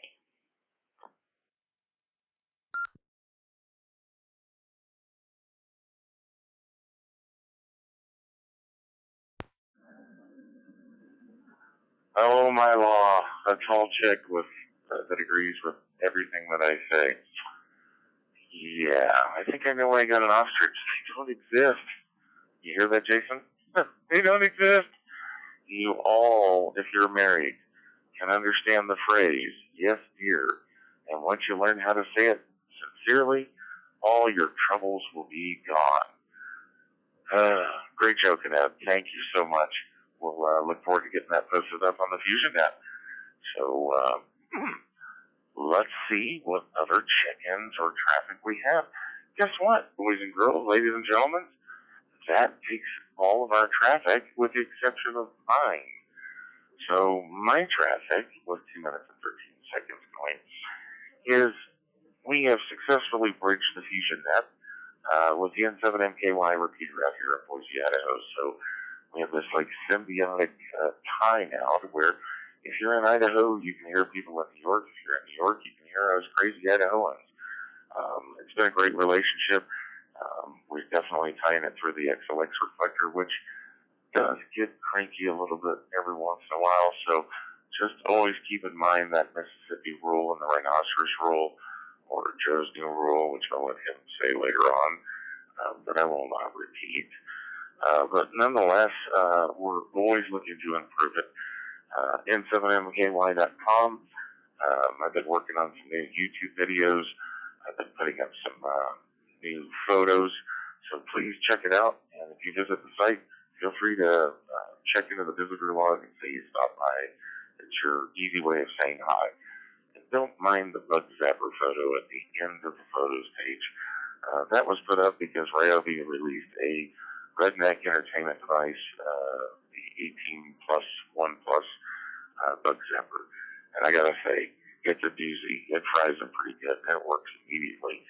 And if you don't believe it, it even comes with a removable bug tray where you can see all the carcasses. Leave it to Ryobi. Let me let this drop before I get an award.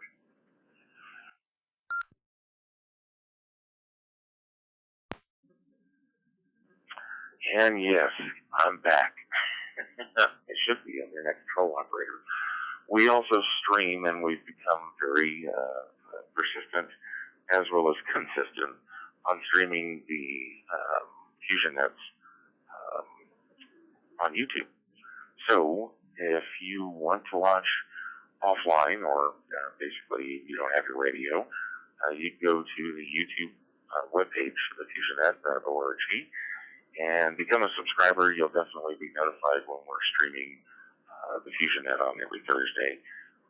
I've pretty much got it down to a science, but hey, everything can be improved, so by all means, if the audio levels are bad or you don't like the screen, the way it's presented, give me some tips. I'm just kind of winging this, and I hope I'm doing a good job. Let me let this drop because I don't see it coming across the inside of that KY repeater or the bridge.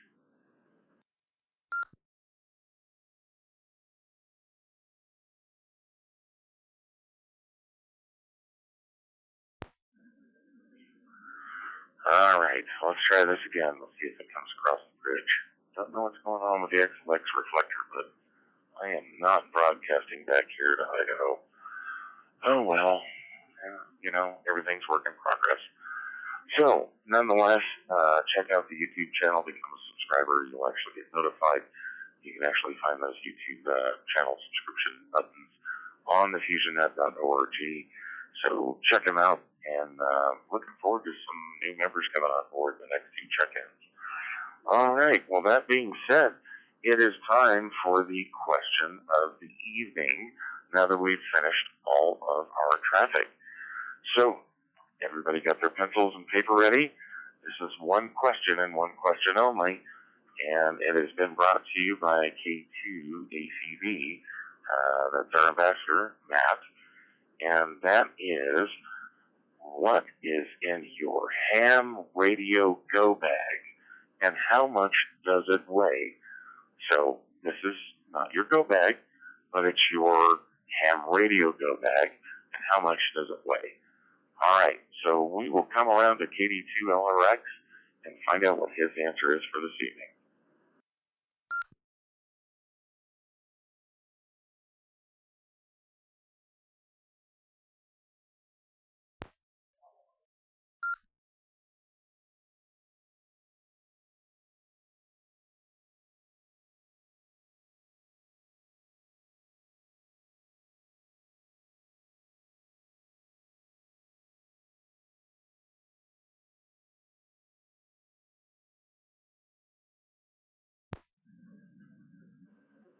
All right, I think we actually lost.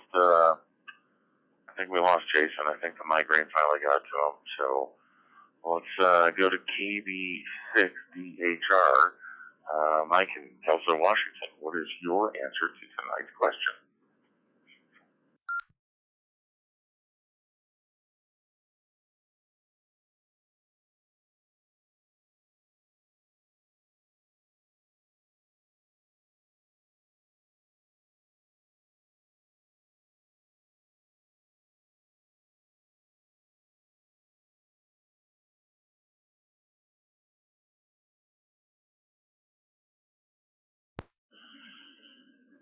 All right.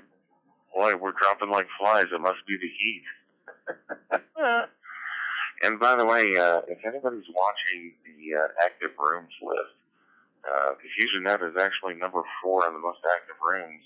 It was number 3 on the most active rooms, just FYI. So we'll move to KG0BK, Rusty Balloons.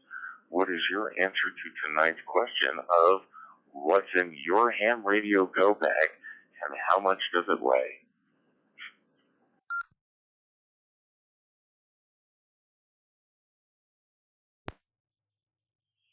Well, I've got, let's see, 5 golden rings, 4 turtle doves, 3 French hens, 2 turtle, no, that's 2 turtle doves, and a partridge in a pair of trees.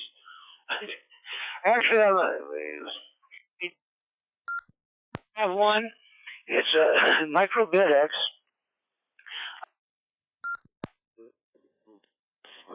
that I use for Poda and soda. Well, I don't do soda. No.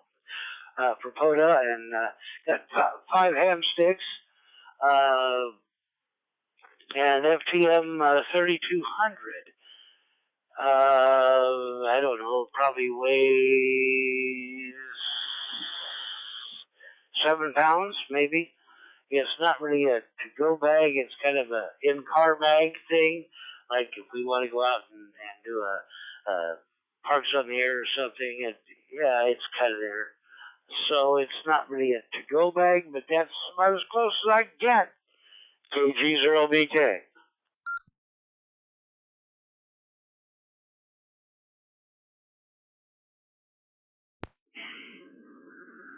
Well, that sounds like definitely the car bag to go for sure. My. So that now everybody knows why I said get your pencils and paper out.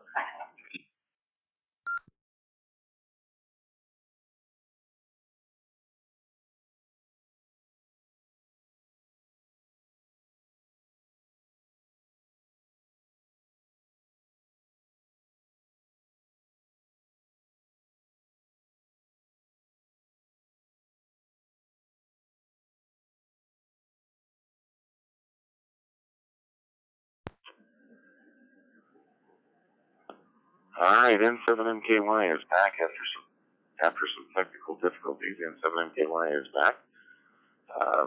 That's the first time that's ever happened to me. The radio actually fell off my mount. I guess the battery got too hot, and check and see where it went. But anyway, back to the roll call for answers to tonight's question. So, AC2AE, what is in your ham radio go bag, and how much does it weigh?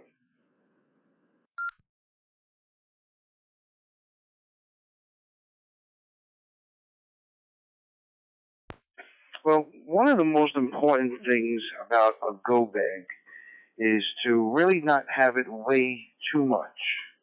And most of my go bags, well, I only have 2 go bags, one for me, one for my wife, which means I'll be carrying 2 go bags. I've got a couple of bottles of water in them, well, 2 bottles in each bag on each side. I've got a 7.5 sealed lead acid battery in mine. And then in my go bags, I have 2 go bags in my go bag, not my wife's. And the go bag that is in my go bag is these little zip-up pouches. And one is for my VX8, and the other is for my 2DR. And I've got spare batteries in them. I've got some hookups so I can hook it up to the SLA battery. I've got an earpiece in case it's hard to hear. I also have a what is it? Is it 3 amp? I think it's a 3 amp. Let me look at it right now because I took it out because of tonight's topic. Yes, it is a 12 volt, 3 amp, 110 charger that I keep in one of them just in case I need to actually plug into something if it's available. I'm assuming if I'm going to be using a go bag, power is not really going to be available. I also have a GPS unit for my VX8, so I could do some APRS.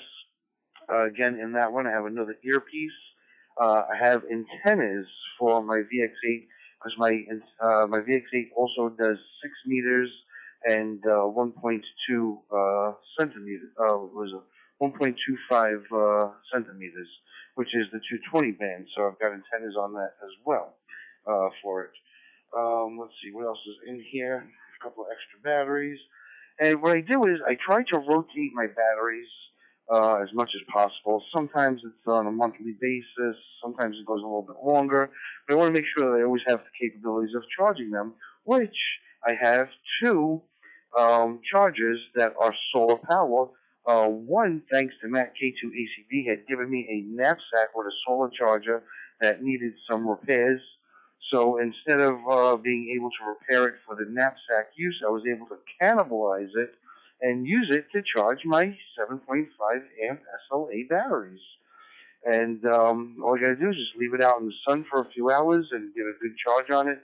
I'm able to charge my HTs with it. I'm able, oh, I got to let this drop. I'm almost going to time out. Look at this. You guys were going to let me time out. Let me let this drop.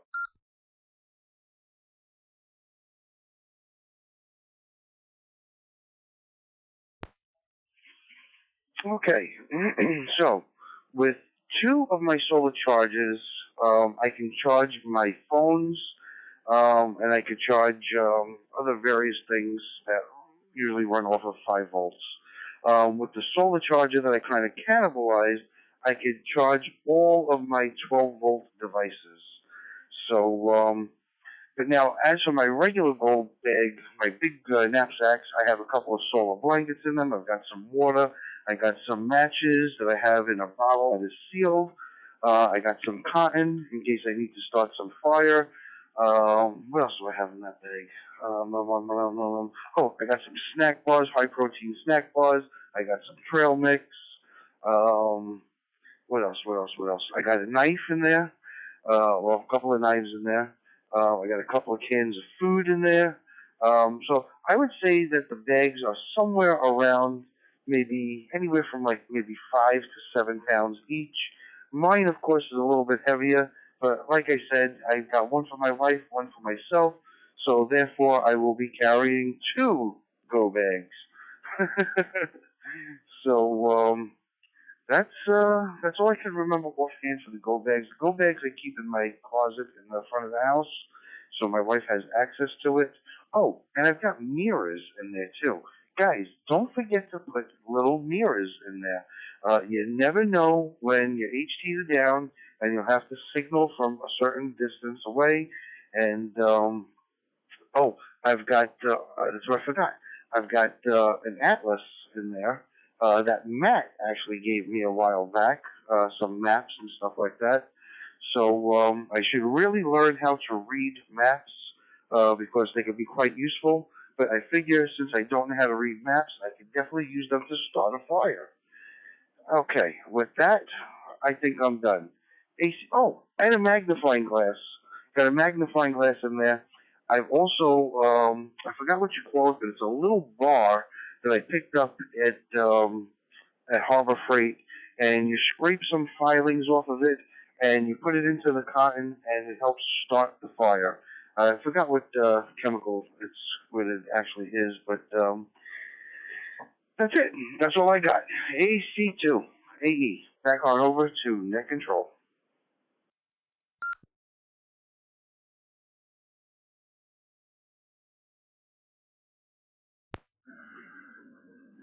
Well, howdy doody. That is the ultimate and go bags, plural for sure. Man, you gotta carry 2 bags? Oh, boy, you guys are gonna be surprised when I tell you my go bag. We'll get there soon. Thanks, Joe. Appreciate your ideas. You know, a mirror is definitely a good idea because, you know, you can definitely signal planes or signal somebody, clear across a mountain range. You're like, well, what's that? That's a UFO. No, that's Joe showing off his mirror. But no, mirrors, magnifying glass, heck, you can start a fire with magnifying glass. All good stuff, and if you missed any of this or your pencil broke or whatever the case may be, you can always go back to the YouTube stream and listen to everybody's answers. And then you'll be able to hear and start making a list and/or modifications. So, that being said, let's move on to Dennis in Spring, Texas, N5 DWR. What are your answers to the ninth question?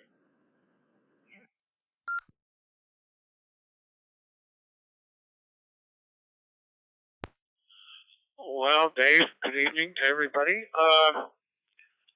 I really don't have a go bag, but I am picking up a lot of good information listening to the rest of you guys.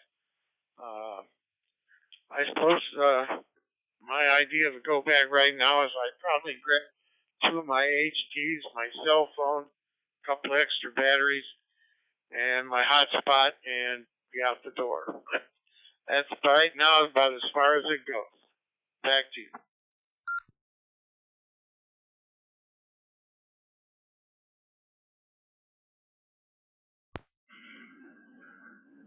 Nothing wrong with improvising, that's for sure. Grab and go. That's what they call them, go bags, right? November Victor 7, Sierra Sierra. What is your answer to the next question?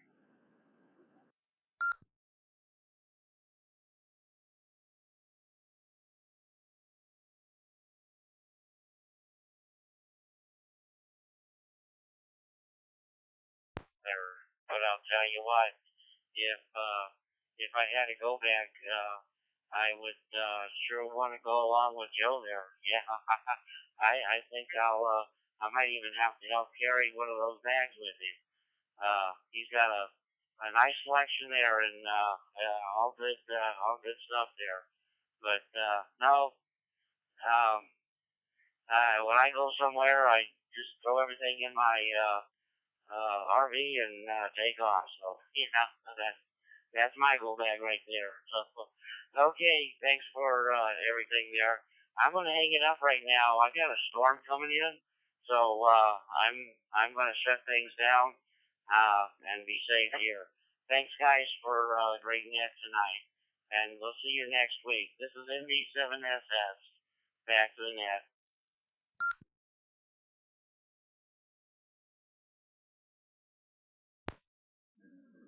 Alrighty, sure. Well, you take care of yourself. Hopefully you're catching the last of this transmission before you QRT.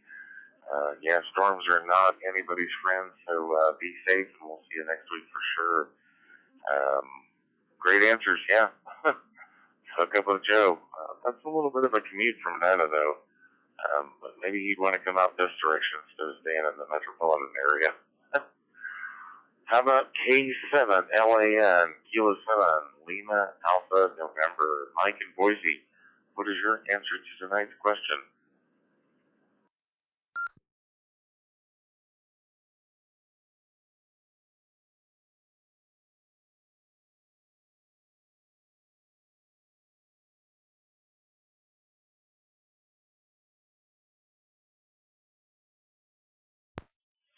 Since he's not answering, I have a comment.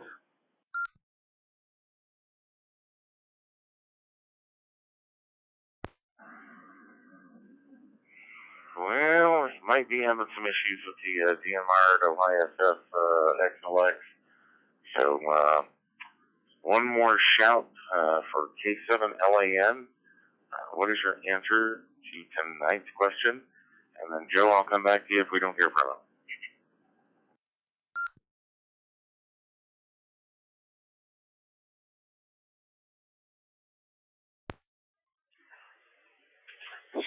Sorry there. I just tuned back in, and did not hear what the question was, K7LEN.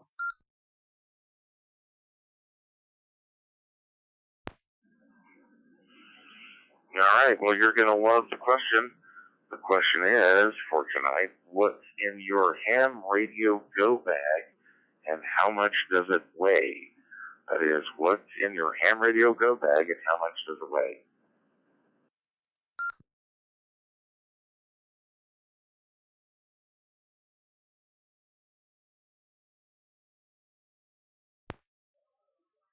All right, well, my ham radio go bag just consists of a couple of HTs and a few antennas to go with them. So it does not weigh hardly anything and fits in my backpack and will go just about anywhere. K7LEN.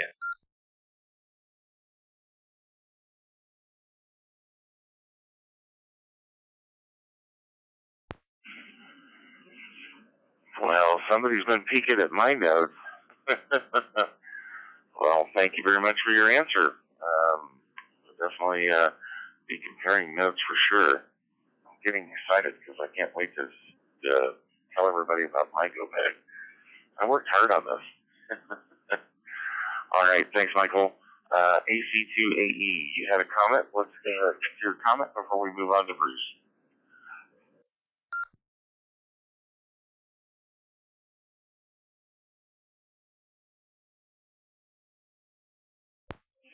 Okay, yes, my comment was to, for those who do have go bags or about to build a go bag, guys, it's more of an addition than just a comment. Get yourself Bic lighters. Put the Bic lighters in there and get Ziploc bags so you can seal them up. Even if the gas runs out of your Bic lighters, you can still shave it by turning the little striker on there and getting some of that flint and get into a cotton ball, and you can also start a fire that way as well. So get Bic lighters, whether they're full or not. Don't throw your old Bic lighters away. Save your Bic lighters. Remember, rotate your trail mix every couple of months. Rotate your protein bars every couple of months. And alkaline batteries, guys. Get yourselves alkaline batteries. Make sure you got flashlights in your bag and have plenty of alkaline batteries that you can carry with you. Remember, if you've got to travel with your bags, you don't want to have too much weight in those bags. So be very conscious what you put in your bags. And I'm going to tell you right now, I'm probably going to ruin this for Matt, but that comes directly from Matt, K2ACD, with the weight of the bags. Keep your bags light as possible, because you may have to carry two. AC2, AE. Back on over the net control.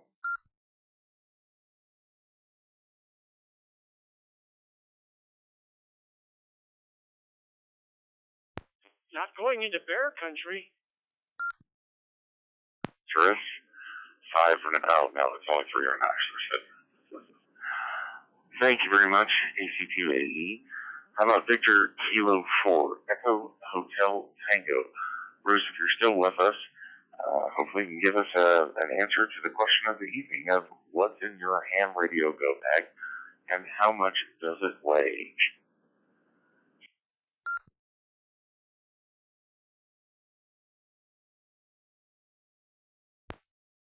And at control, this is PK4EHT. Hope we're getting through. Yes, all right. Yeah, my go bag, well, it's just I pack as required, and mostly it's if I'm going walking a national park or something like that. It's usually only half a day anyway, so I carry a couple of small bottles of water. A bit of food, sometimes some muesli bars, those ones that are pre-packed there, and any sandwiches I might make. And radio-wise, it'll be a handheld or two, an amateur one, certainly, because I like doing climbing hills and things like that. And I also carry a handheld CB radio, and that's of the UHF variety. I think your equivalent is family PRS and GMRS, but we've got a 80 channel CB allocation at 470 megs. So I carry one of those because not everybody's an amateur that you might talk to. So there you go. The comment is that this is definitely my 10th consecutive login. It is in my logbook anyway. It possibly is even more, but my logging practice wasn't very good. But I can count back 10 consecutive logs as of today at least. Back to net control. This is VK for EHT.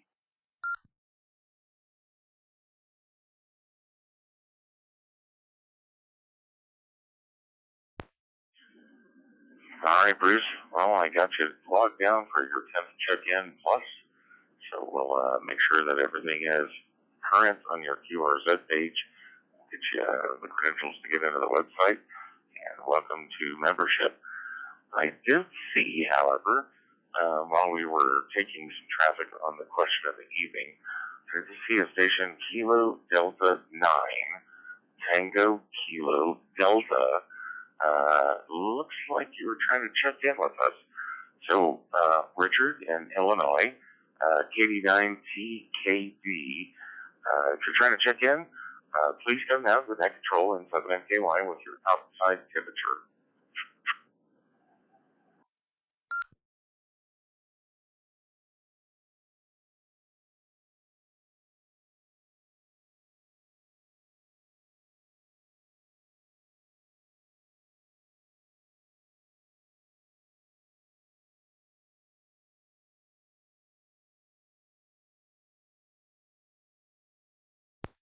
All right, I'll go to call in Kilo Delta 9, Tango Kilo Delta, Richard in Illinois. What's your outside temperature if you're trying to check in with us?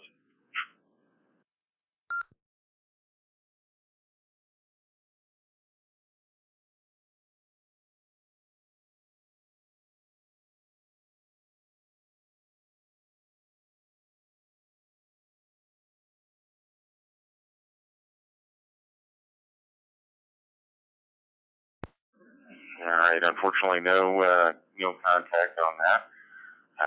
Hopefully, Richard will come back to us a little bit later. I got him at his number 24. Hopefully, we can keep him in the log because I did see him flash up on the roster here on our wonderful tools. So, Bruce, again, thanks for your answers. Let's go to Kilo Bravo 0, Bravo Sierra, India, Tom and Minot, North Dakota.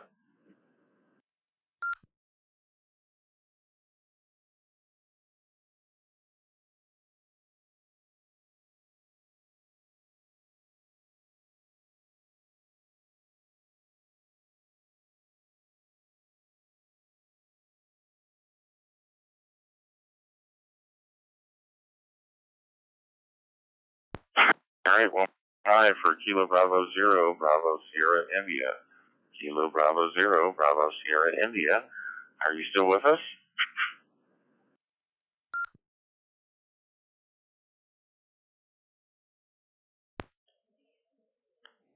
Roger, Roger, Roger on that. I just stepped away for a second. Nature call it. Anyway, and the answer to tonight's question is I don't really have a go bag yet. There's a lot of great suggestions. If I was going to put one together real quick, I have some standby batteries that are USB as far as running the phone, and a couple of handhelds in my hotspot. And the total weight would probably be no more than a pound or two.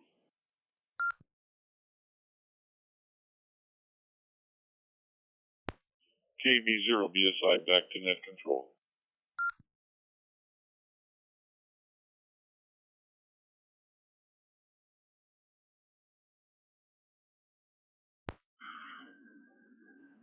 Alrighty, Tom. Well, great answers. Great answers, and the weight is right in par for the ultimate in go bags for sure. Thank you for your answers tonight. Don was in and out tonight, so we'll go to KD2 MSU. What is your answer to tonight's question? Well, Sierra India to net control. Do you have a copy on me?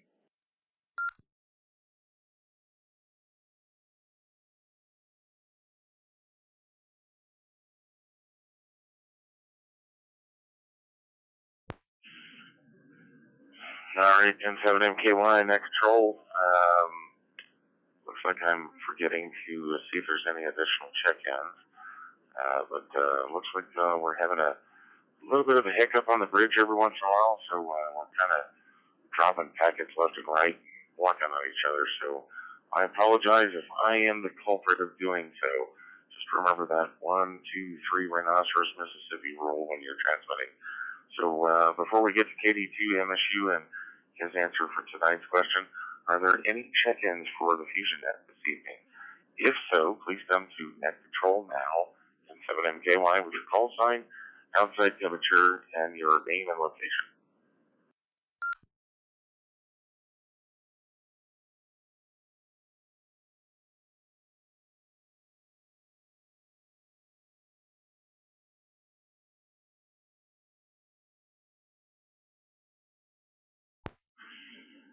All right, hearing none, KD2 MSU, let's hear what your answer is to tonight's question.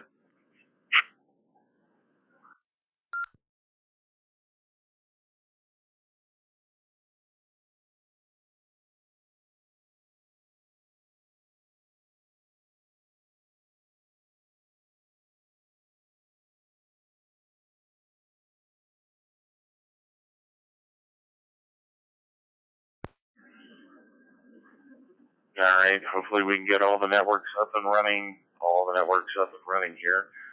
I'm going to let it drop and see if we can get everything reconnected again.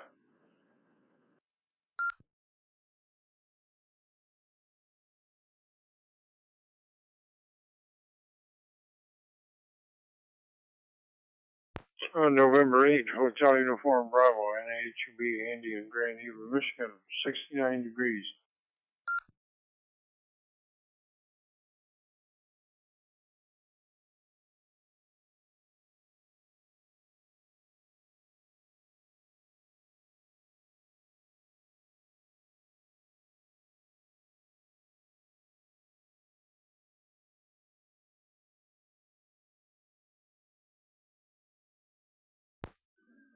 All right, N7MKY, let's hope everything is up and running.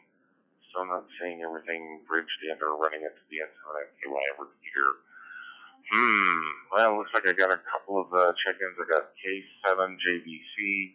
I saw him pop up. I saw VK2DY pop in through the YSF reflector. And I did get NAHEB with 59 degrees in Grand Haven, Michigan.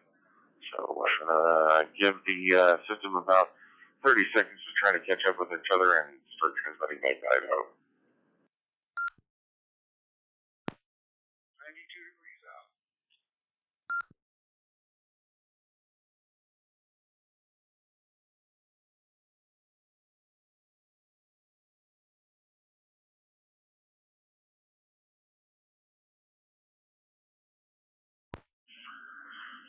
All right, hopefully everything's synced up now, and yes it is. So, all right, I actually got K7JVC, John and Nampa, Idaho, with 92 degrees.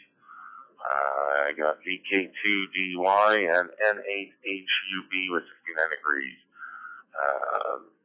The VK2DY, I do not have your outside temperature. So, VK2DY, what is your outside temperature?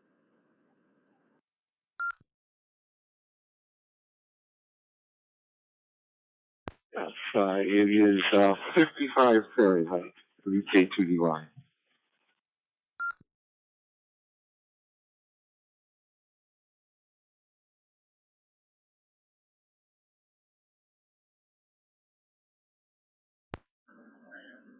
All right, I got 55 degrees Fahrenheit. Oh, boy, I'd say that's pretty close to the coldest. I think somebody's got you beat New Zealand, though. I have to scroll up here really quick. Did New Zealand beat you? Yeah, by 0.5 degrees. 54.5. So, yeah, thanks for your temperature. All right. Before we move on with the question of the evening and other answers, are there any more check-ins? Please come now.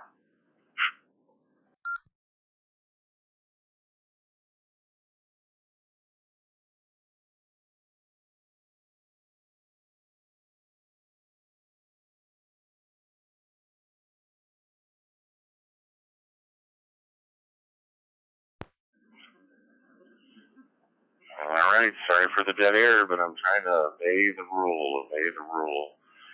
So, that being said, we got Bruce's answer, and we got Tom's answer, and we're looking for KD2 MSU. What is your answer to tonight's question?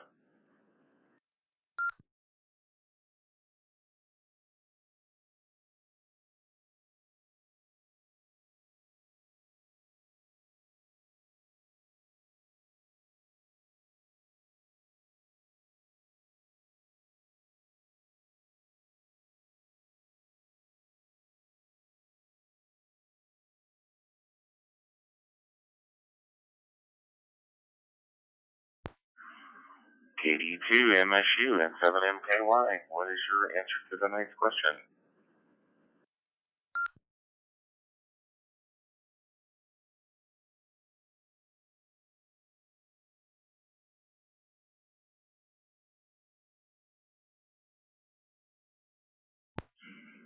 All right, well, we lost our weatherman. Hopefully, not due to any lightning strikes or adverse weather. How about N8 Victor Tango Union? Tom, what is your answer to tonight's question?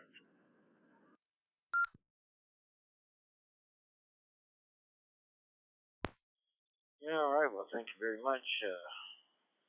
My go bag, so to speak, is actually one of the Harbor Freight little boxes, and I mounted a Raspberry Pi with the screen on it, and with my little DB4 Mini on there. And I'd say probably weighs about 2 pounds, and I can open that and put multiple accessories and stuff in there, or handhelds or whatever, battery, whatever's needed, I guess. And it has a handle to carry it around. Just a little project I worked on a while back. With that, I'll turn it back over to you, Net Control, to take it. NAVT.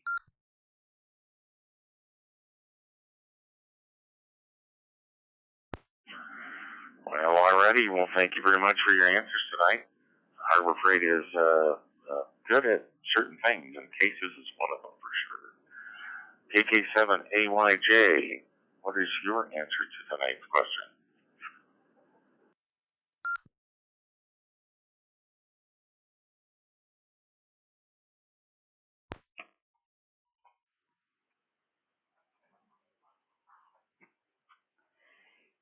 KK7AYJ does not have a go bag. So I'm guessing I'm going to grab my ID, my chapstick, my American Express card, and Mr. Pilot Cataract N7MKY's go bag and run out the door as quick as I can before he catches me. Back to Net Control.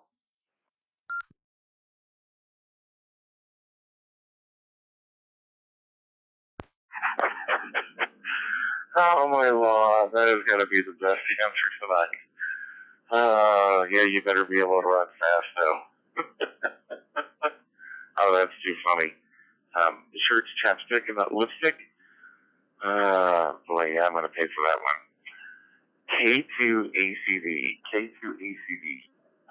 This was your question. What is your answer to tonight's question?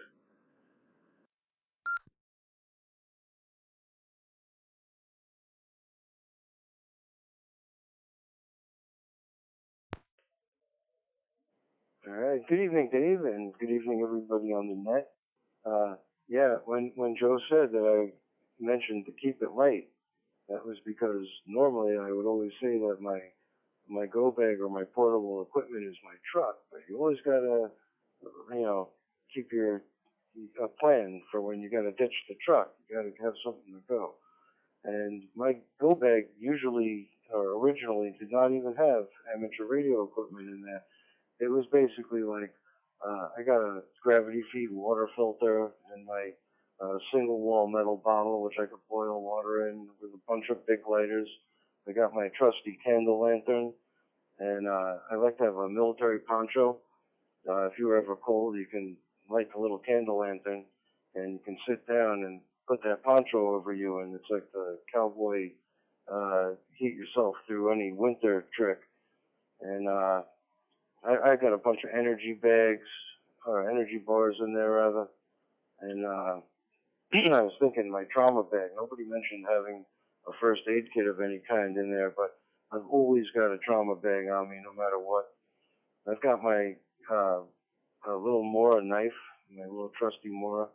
I've always got some 550 cord in there, and I've got my rain gear and a couple of pieces of fleece rolled up, and my pack towel. And that's always been like my standby gear, because it's always important to get dry and warm and be able to have something to drink and something to eat to get you through.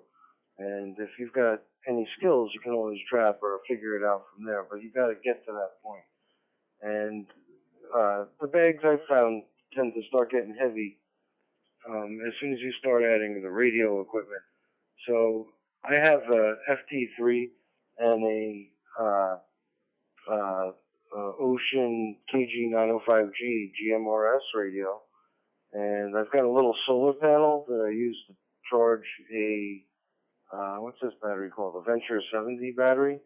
And because that thing has 5-volt outputs, I've got this little transformer device which can take that 2 amp output and make it into 1 amp of 12 volts, which will charge my FT70, which is like 10.5, and it'll also charge my Ocean radio. So that way I can get those things charged. I don't know how long I'm going, so let me let it drop for a second.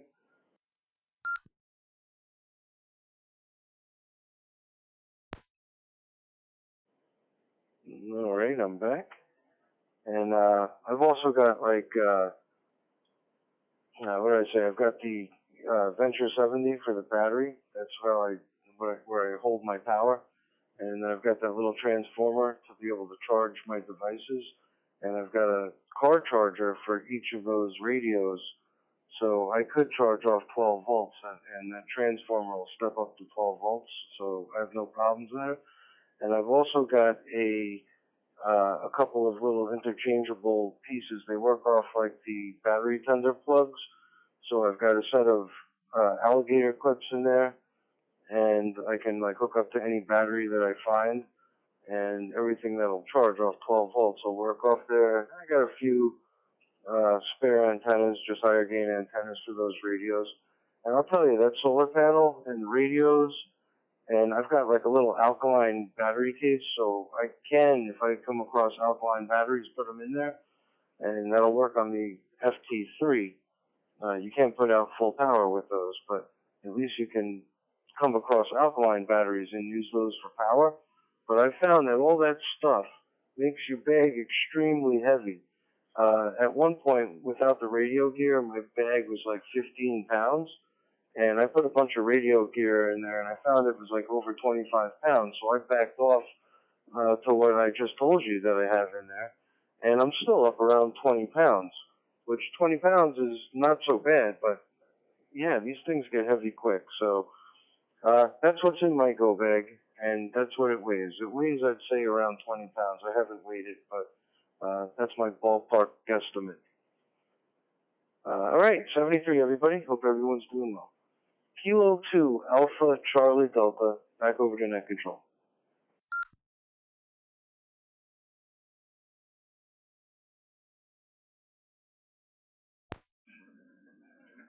Well, I got to tell you, I was expecting the the detailed explanation and all the parts and pieces, and that's what I got.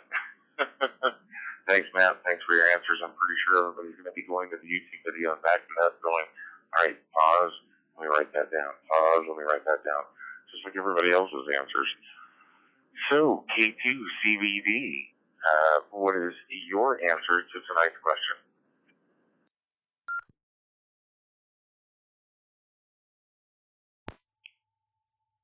Hi, David, and everybody on the net. I have a very much simpler answer. I have a backpack that has my call sign engraved on it. And when I go out and about, I have a couple of pouches with HTs in it. And then I'll probably take a couple of extra batteries and maybe a hotspot along and stick a couple of antennas in there. And that's pretty much it. I'm pretty much limited in that way. And if I had a guesstimate, I would say it weighs about 3 pounds. So that's pretty much what I got. Kilo 2 Charlie Victor Delta, back to net control.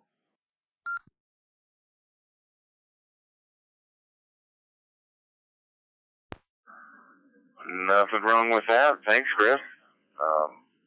What kind of backpack is it? It's got your initials engraved in it, or your call sign engraved in it. Is it a tactical, or is it a special kind of backpack?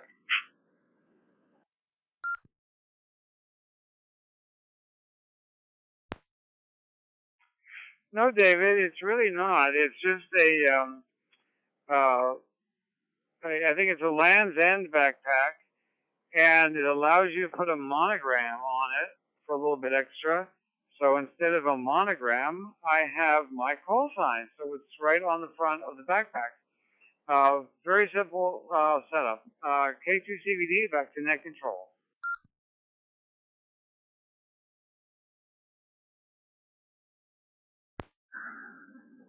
Well, I'm sure some additional advertising can be provided by the Godfather himself, AC2AE with FusionNet.org. I'm sure he can put something else on that backpack for you. Cheap plug, I'm sorry, I had to. Into HVR, what is your answer to tonight's question?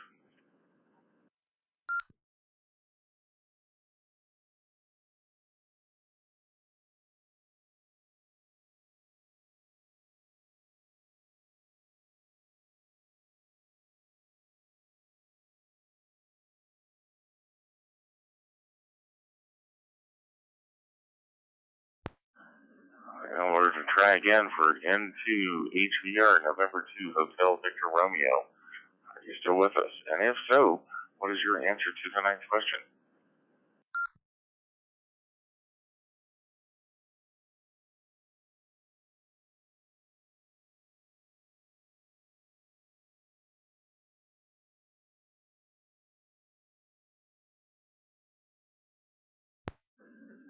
All right, nothing heard. How about Zulu Lima 2, Bravo Echo Zulu? Paul in New Zealand. Love to hear what your answer is to tonight's question, which is, what's in your ham radio go bag and how much does it weigh?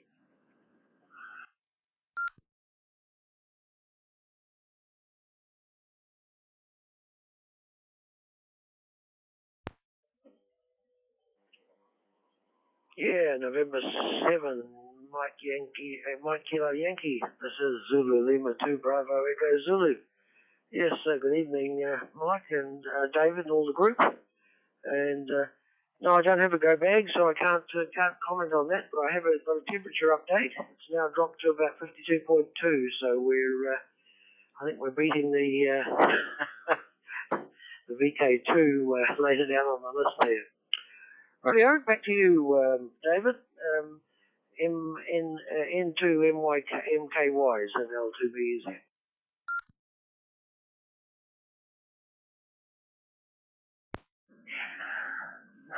No problem, Paul. It's N7 MKY, November 7, Mike Kilo Yankee. So you can always remember me by N7 the Monkey. So November 7, Mike Kilo Yankee. And no cheating. You can't update your temperature. You still have the coldest temperature. And I definitely know that you have Joe's attention. Because, yeah, he does not like heat. All right, let's go to Alpha Golf 7 Whiskey Quebec. I know you said you were in and out, but if you're still listening in Carlsbad, California, what's your answer to tonight's question?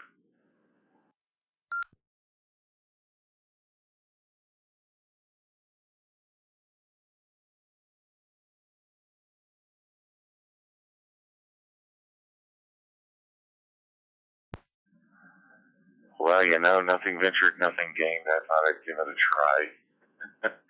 How about Kilo Oscar 4 Union Bravo Bravo? James in Fort Myers, Florida. What's your answer to tonight's question?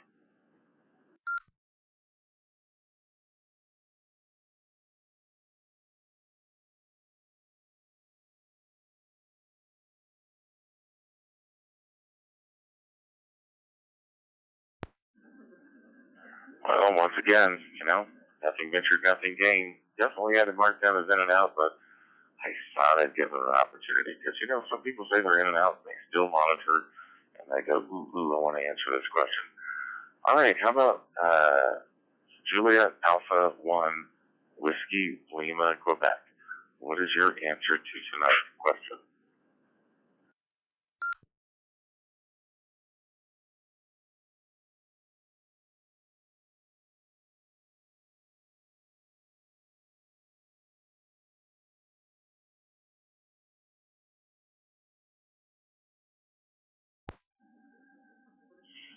All right, looks like we're losing some people left and right. Hopefully, Tyler's still with us.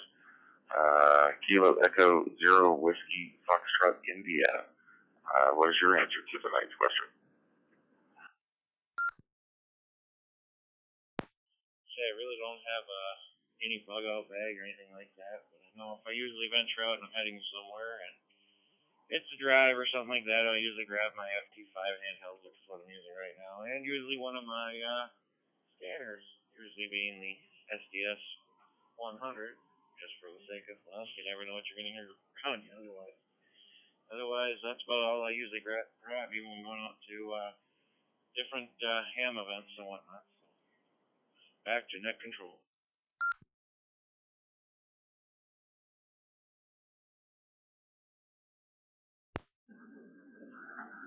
Well, Tyler, thank you very much for your answer. Nothing wrong with keeping it simple, that's for sure. All right, how about Victory Alpha 3, Mike Papa Sierra in Delaware?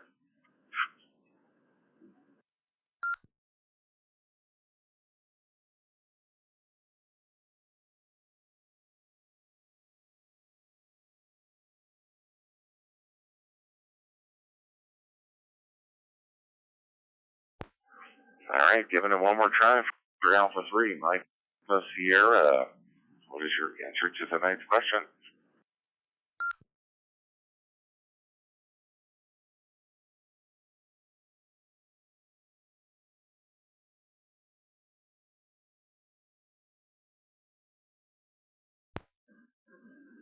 All right, how about Kilo Delta 9 Tango Kilo Delta? If you're still monitoring, Richard, the question of the evening is, what's in your ham radio go bag and how much is it?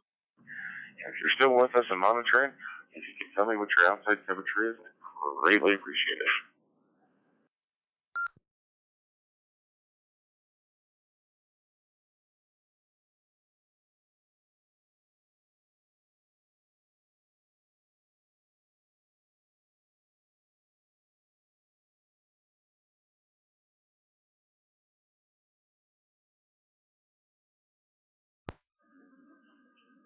All right, nothing heard.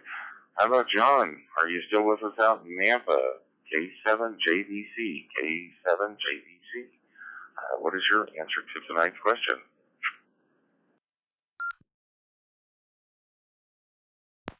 JVC, I'm coming. Guys, but not being 19 any. See, I have a cert bag and keep it. Think if I was cert.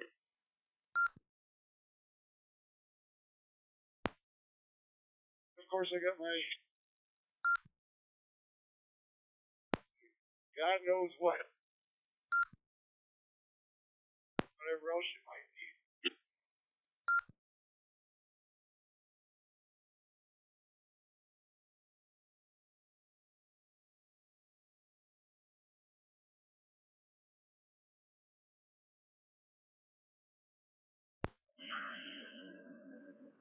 All right, John. Well, thank you very much for your answers tonight. And we hope to start seeing some good coverage in the Napa Caldwell area soon. I think this heat is throwing us a number on our repeater. Some of your answers are coming in just a little broke up, but I did catch most of them. So VK2DY, Victor Kilo 2, Delta Yankee.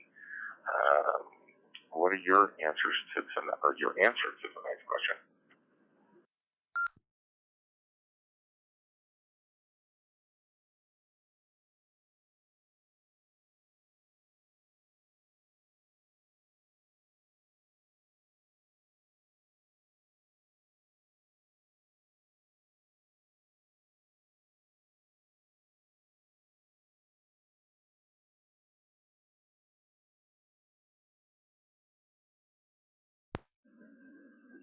All right, once again for Victor Kilo 2, Delta Yankee.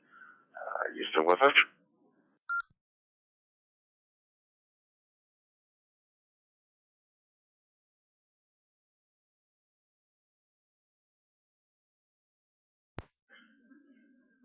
All right, nothing heard. How about N8, HUB, November 8th, Hotel Union Bravo. Andy in Grand Haven, Michigan. What's in your ham radio go bag and how much does it weigh? And 7MKY in a group and 8HUB. Good evening to everyone. Everyone sounds good. Got a good group going there. Well, I'm kind of light travel light too.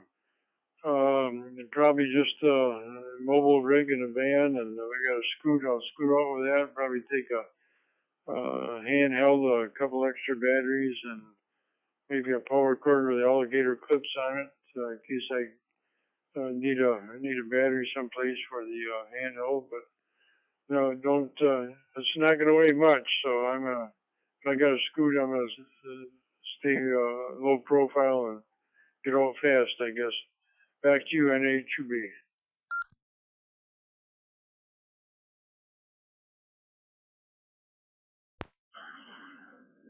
Well, thank you very much for your answers, Andy. Always a pleasure. And glad everybody's getting a good transmission and good net tonight. So, I guess everybody's waiting for the N7MKY's answers. And I'm ready to tell you what ham radio go bag that I have. So, first and foremost, my go bag weighs 2 pounds, 7 ounces. That's it. 2 pounds, 7 ounces. And it consists of a little case, which measures 8 inches by 6 inches by 2 inches.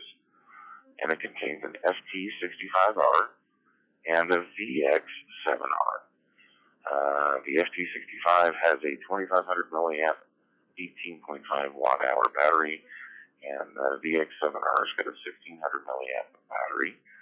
I also carry a notepad with a golf pencil, the little golf pencils that you get from when you're playing golf, poorly or greatly. I carry the rubber duck antenna that came with the FT65.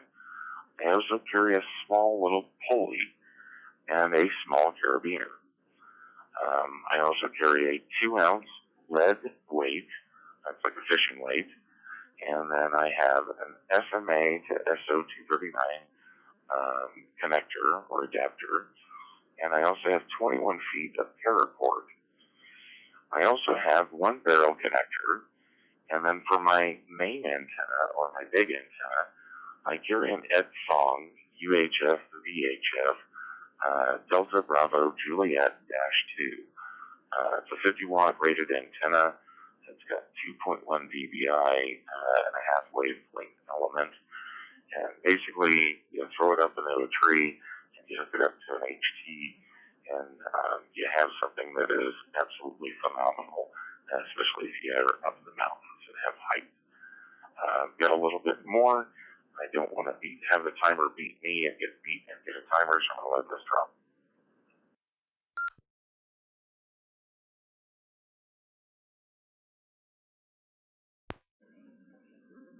Alright, in addition to that DBJ2 Delta Bravo Juliet -2 antenna, I have a 6-foot extension to it as well. This is all really tiny, skinny coax. I also have one SMA female to female connector, as well as a retractable razor blade and a Diamond SRH 32 Alpha. Excuse me, I need to clear my throat.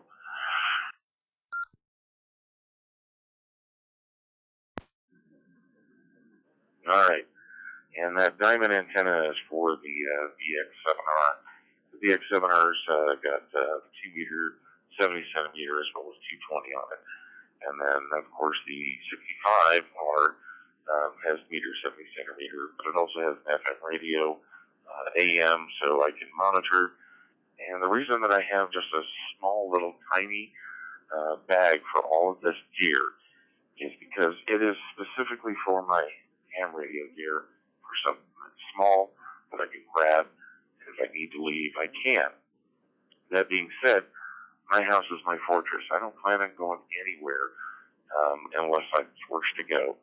But if I'm forced to go, then of course I have all the other go bags necessary for food, water, shelter, and they all weigh a lot.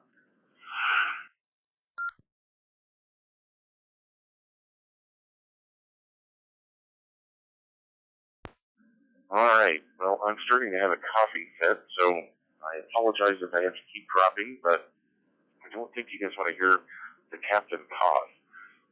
This is your captain speaking or your captain yelling, but you don't want to hear him coughing. That being said, one other quick note that I'd like everybody to know is that on the FusionNet, Joe's starting the FusionNet Christian Bible Fellowship Net, and it's coming soon, and it'll be on Monday nights, hopefully starting in September. The website is already in the menu structure of the FusionNet, and I don't believe you have to be a member to see that content, so take a look at that, as well as on the Fusion Facebook page. So if you're not a member of the Fusion Facebook page, please answer a couple of questions, and Joe will get you access to that, because it is a privately closed Facebook page. That's just to keep all the haters out.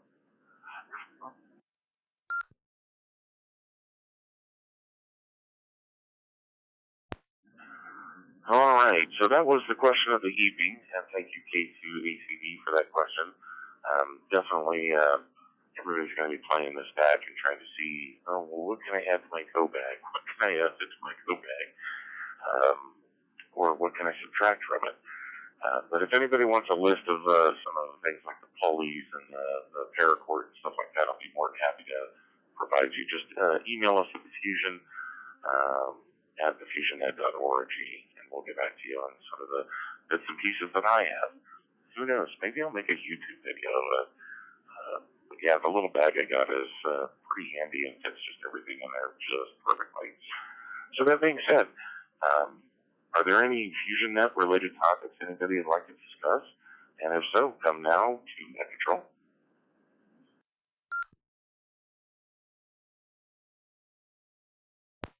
K2CVD to Net Control.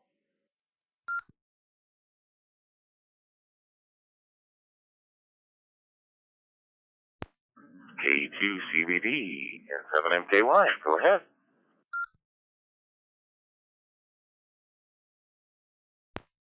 Okay, David, I gotta shoot soon, so here are the statistics for tonight, and I'll text them so you don't have to copy them down. We had 6 time zones. We had 14 U.S. states, 1 New Zealand region, which is new for us, 2 Australian states, 1 Japanese prefecture, 4 countries, and now this one is a little bit of a judgment call, 4 continents, because New Zealand is technically in the continent of Oceania, and 21 cities. So that's where we are tonight. K2CVD, back to net control.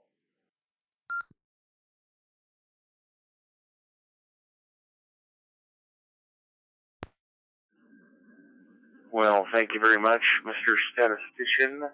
I always appreciate those stats, and those stats can be found on the FusionNet.org. And once you become a member, you'll get to see all the other wonderful content. So be sure to keep coming back and get your 10th check-in so that Joe can get you your sign-in so you can see all the other wonderful content, including KK7AYJ's wonderful jokes that she comes up with. Some of them are doozies.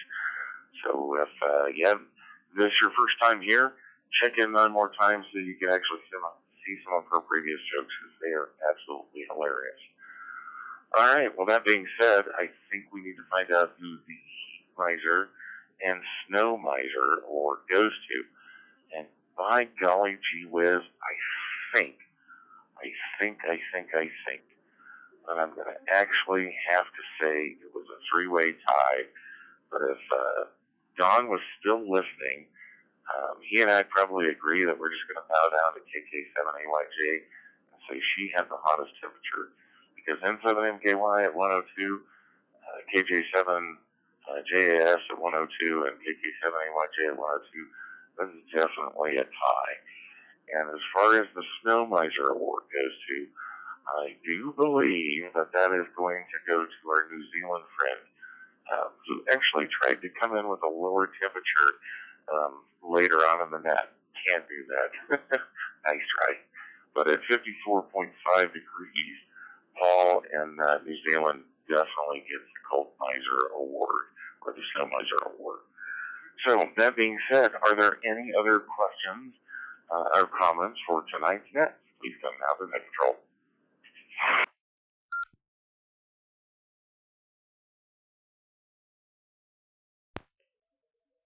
K2ACD with a comment.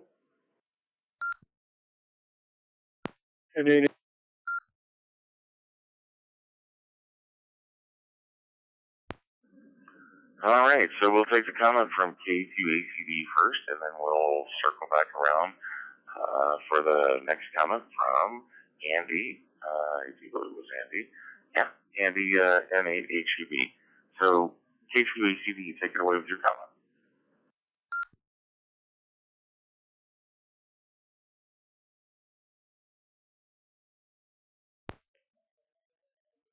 All right, thank you, Dave.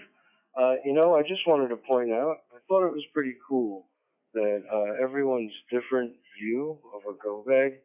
Like, I picture a go bag as something that I keep in my truck in case, with all these crazy places that I end up going, like out in Death Valley in the North Woods in Maine or wherever.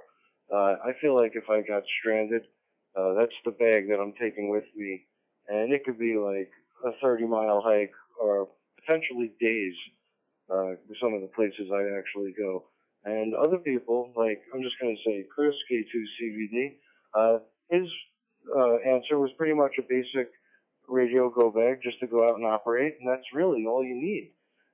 So I just thought it was cool how everybody's perception of go bags varies, because I feel like I'm kind of on one end and Chris is on the other, and everybody else almost falls in the middle. So that's all, just a quick comment. K2ACD, back over to that.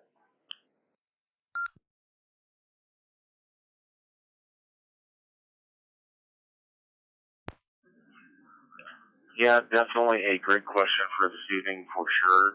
I greatly appreciate you getting that to us, and I was proud to present it for sure. Yeah, it is weird. I wouldn't say weird. It's interesting to see what people have for options. I mean, honestly, I don't see myself running up into the mountains, but if I do, it's only going to be for a day or two, and I'm just going to monitor communications and see what's going on before I come back down. But it'll take quite an act of Congress to get me to leave my fortress. So if I have to leave my fortress, I'm going to take as little as I possibly can, because I'm going to be saying, feet don't fail me now. N8HUB, your comment, please.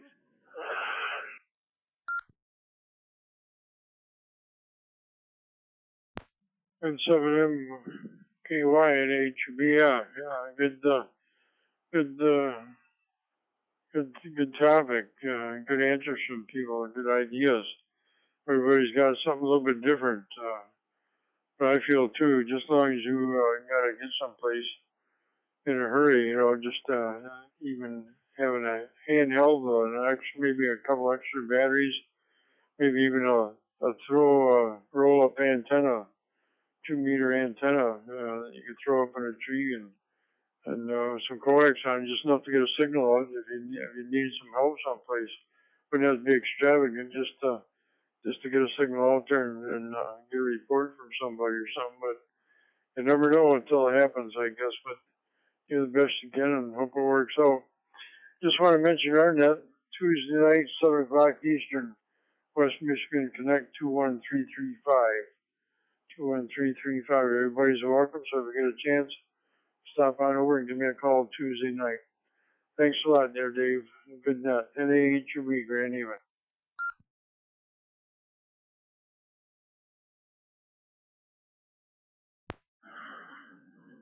Always, and appreciate the comments. Greatly appreciate them. And thanks for joining us this evening.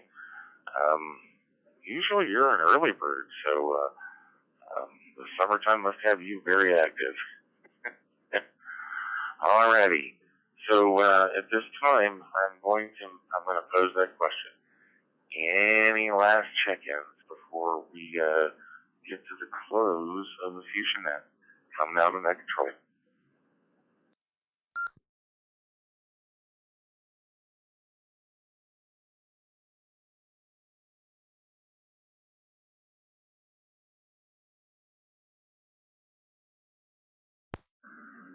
All right. Well, hearing none, this is the weekly meeting of the FusionNet, where our mission is to have fun. And I hope we had a lot of fun tonight. We also help educate those individuals interested in learning about amateur radio hobby and to continue building the fellowship of hams across the world. We host this net weekly on Thursdays at 9 p.m. Eastern Time, where participants pass traffic, comments, and we discuss all things amateur radio related, with an emphasis on the various digital modes and beyond. Tonight we talked about go bags. Each week, Net Control either presents a question or a topic open for discussion, or hosts a trivia night where participants put their knowledge to the test on various amateur radio topics. We encourage everybody and everyone and all participants to email us with subjects that they'd like to discuss on future nets to the FusionNet, the FusionNet.org. Where am I on time? 1 minute, 56 seconds. Woo-hoo. Most of all, we want you to have fun. This is your net, and we want to make sure that we're covering topics that everybody here would like to discuss, and especially you. So go check us out on the FusionNet website at FusionNet.org. Club members contribute their time and their money to provide all the services to the local amateur radio community, and we would appreciate your support. All right, I'm going to ask again, are there any late check-ins for the net? Come to N7MKY.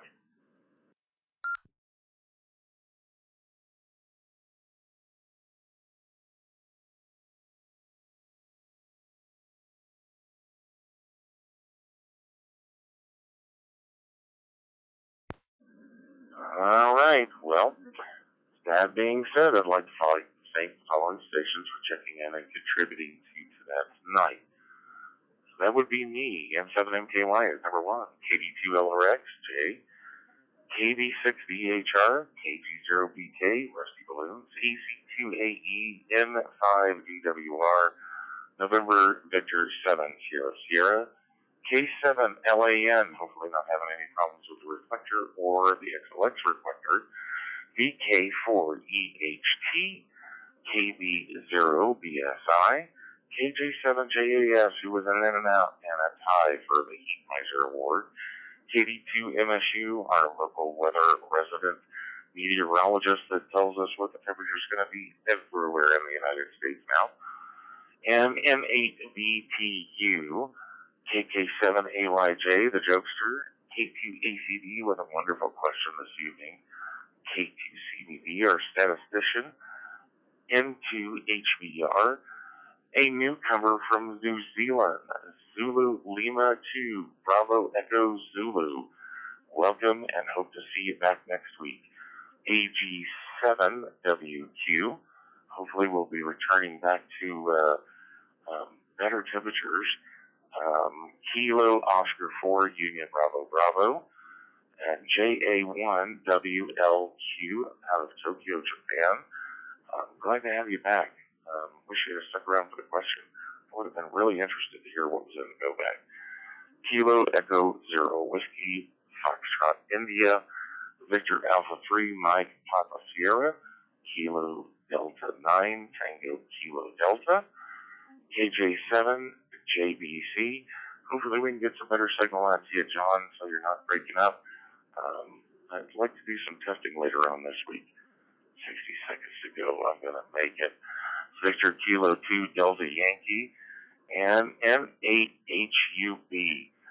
Really thank all of you for participating in tonight's net and tonight's question. So, that being said, in the great words of inventor and futurist Nikola Tesla, if you want to find the secrets of the universe, think in terms of energy, frequency, and vibration. And by all means, look at the new telescope images that we're getting from NASA. If you haven't seen them, they're fantabulous. This is N7MKY. The FusionNet is now over, and the network has returned to casual communications. 73.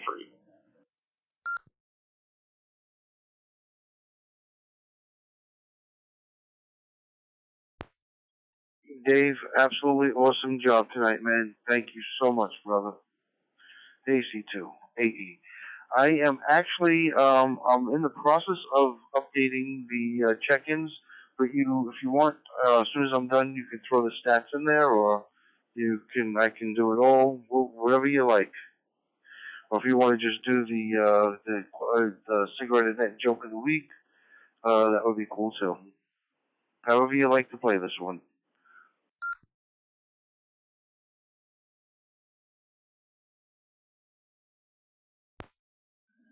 AC2AE and 7MKY. Well, first, I actually need to go get a drink of water and have a coughing fit.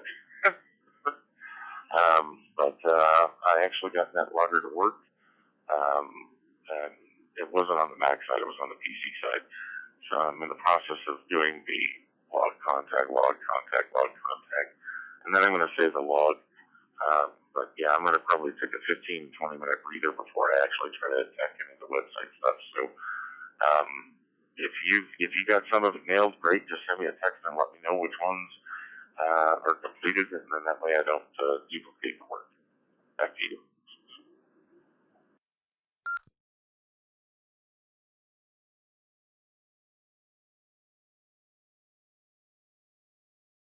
Yeah, I made a few corrections. You got everything came out perfect on your end. But like I noticed like on the net logger, like for my name, it's all capital letters for Brooklyn, so I changed it to just the capital first letter, and then I made slight little adjustments here and there. But I got it. I'll throw it up there, and I've got the stats in there as well, so I'll throw that up. If you don't mind, do the temperatures and cigarette and nets joke of the week, and we'll get that all squared away. Because I just while you were talking, I did it, so might as well just throw it up there now. But I appreciate everything you did. Awesome job tonight, man. Great question. You know, every so often, I don't want to say every year, but every so often we discuss the go bags. And it's so awesome to hear, like Matt was saying, all the different ideas. Because I took some notes, man. And like for the fishing weight, fishing line, the paracord, these are all things that I've got to add to the bag. But I'm gonna do it in a unique way. I'm gonna probably like wrap the handle of my knife with the paracord, so I don't have to have like something separate. So kind of add to the bag. But I got to keep in mind to keep the weight of the bag down. I don't have a first aid kit, but I have a Ziploc bag with like some gauze and some like alcohol pads and stuff.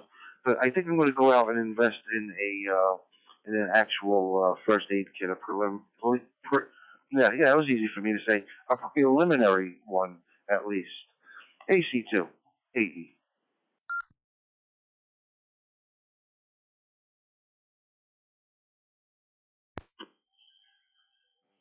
Yeah, I have multiple versions of, you know, communications bag, medical bag, power bag. And I have like separate bags for all that kind of stuff. But um, my primary communications or a true the proverbial stuff has hit the fan, and I really don't have time for anything. And I know that within 24 to 48 hours, I'm gonna have to make decisions. That's why my little radio bag is only 2 pounds 7 ounces, because I think anything else I'm going to be taking with me is going to be a firearm and a water straw, and I'll find water somewhere. But yeah, all good answers tonight and great participation. And thank you for the accolades. I enjoy doing it. It's one big happy community, and I look forward to more people stepping up and saying they want to be a net control auditor. Really not that hard, folks. Come on, give it a try. N7 and KY.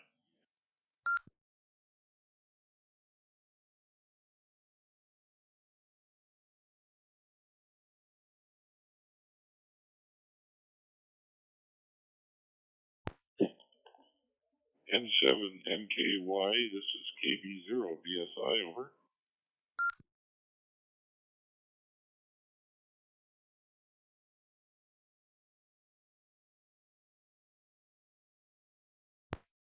KB0 BSI and 7MKY, go ahead.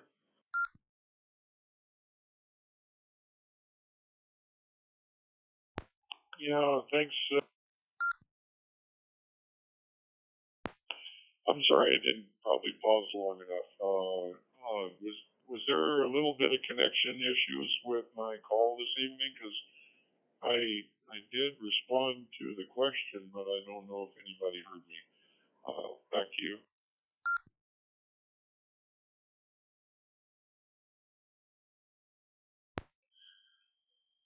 Yeah, I know we were having some intermittent issues with the XLX reflector.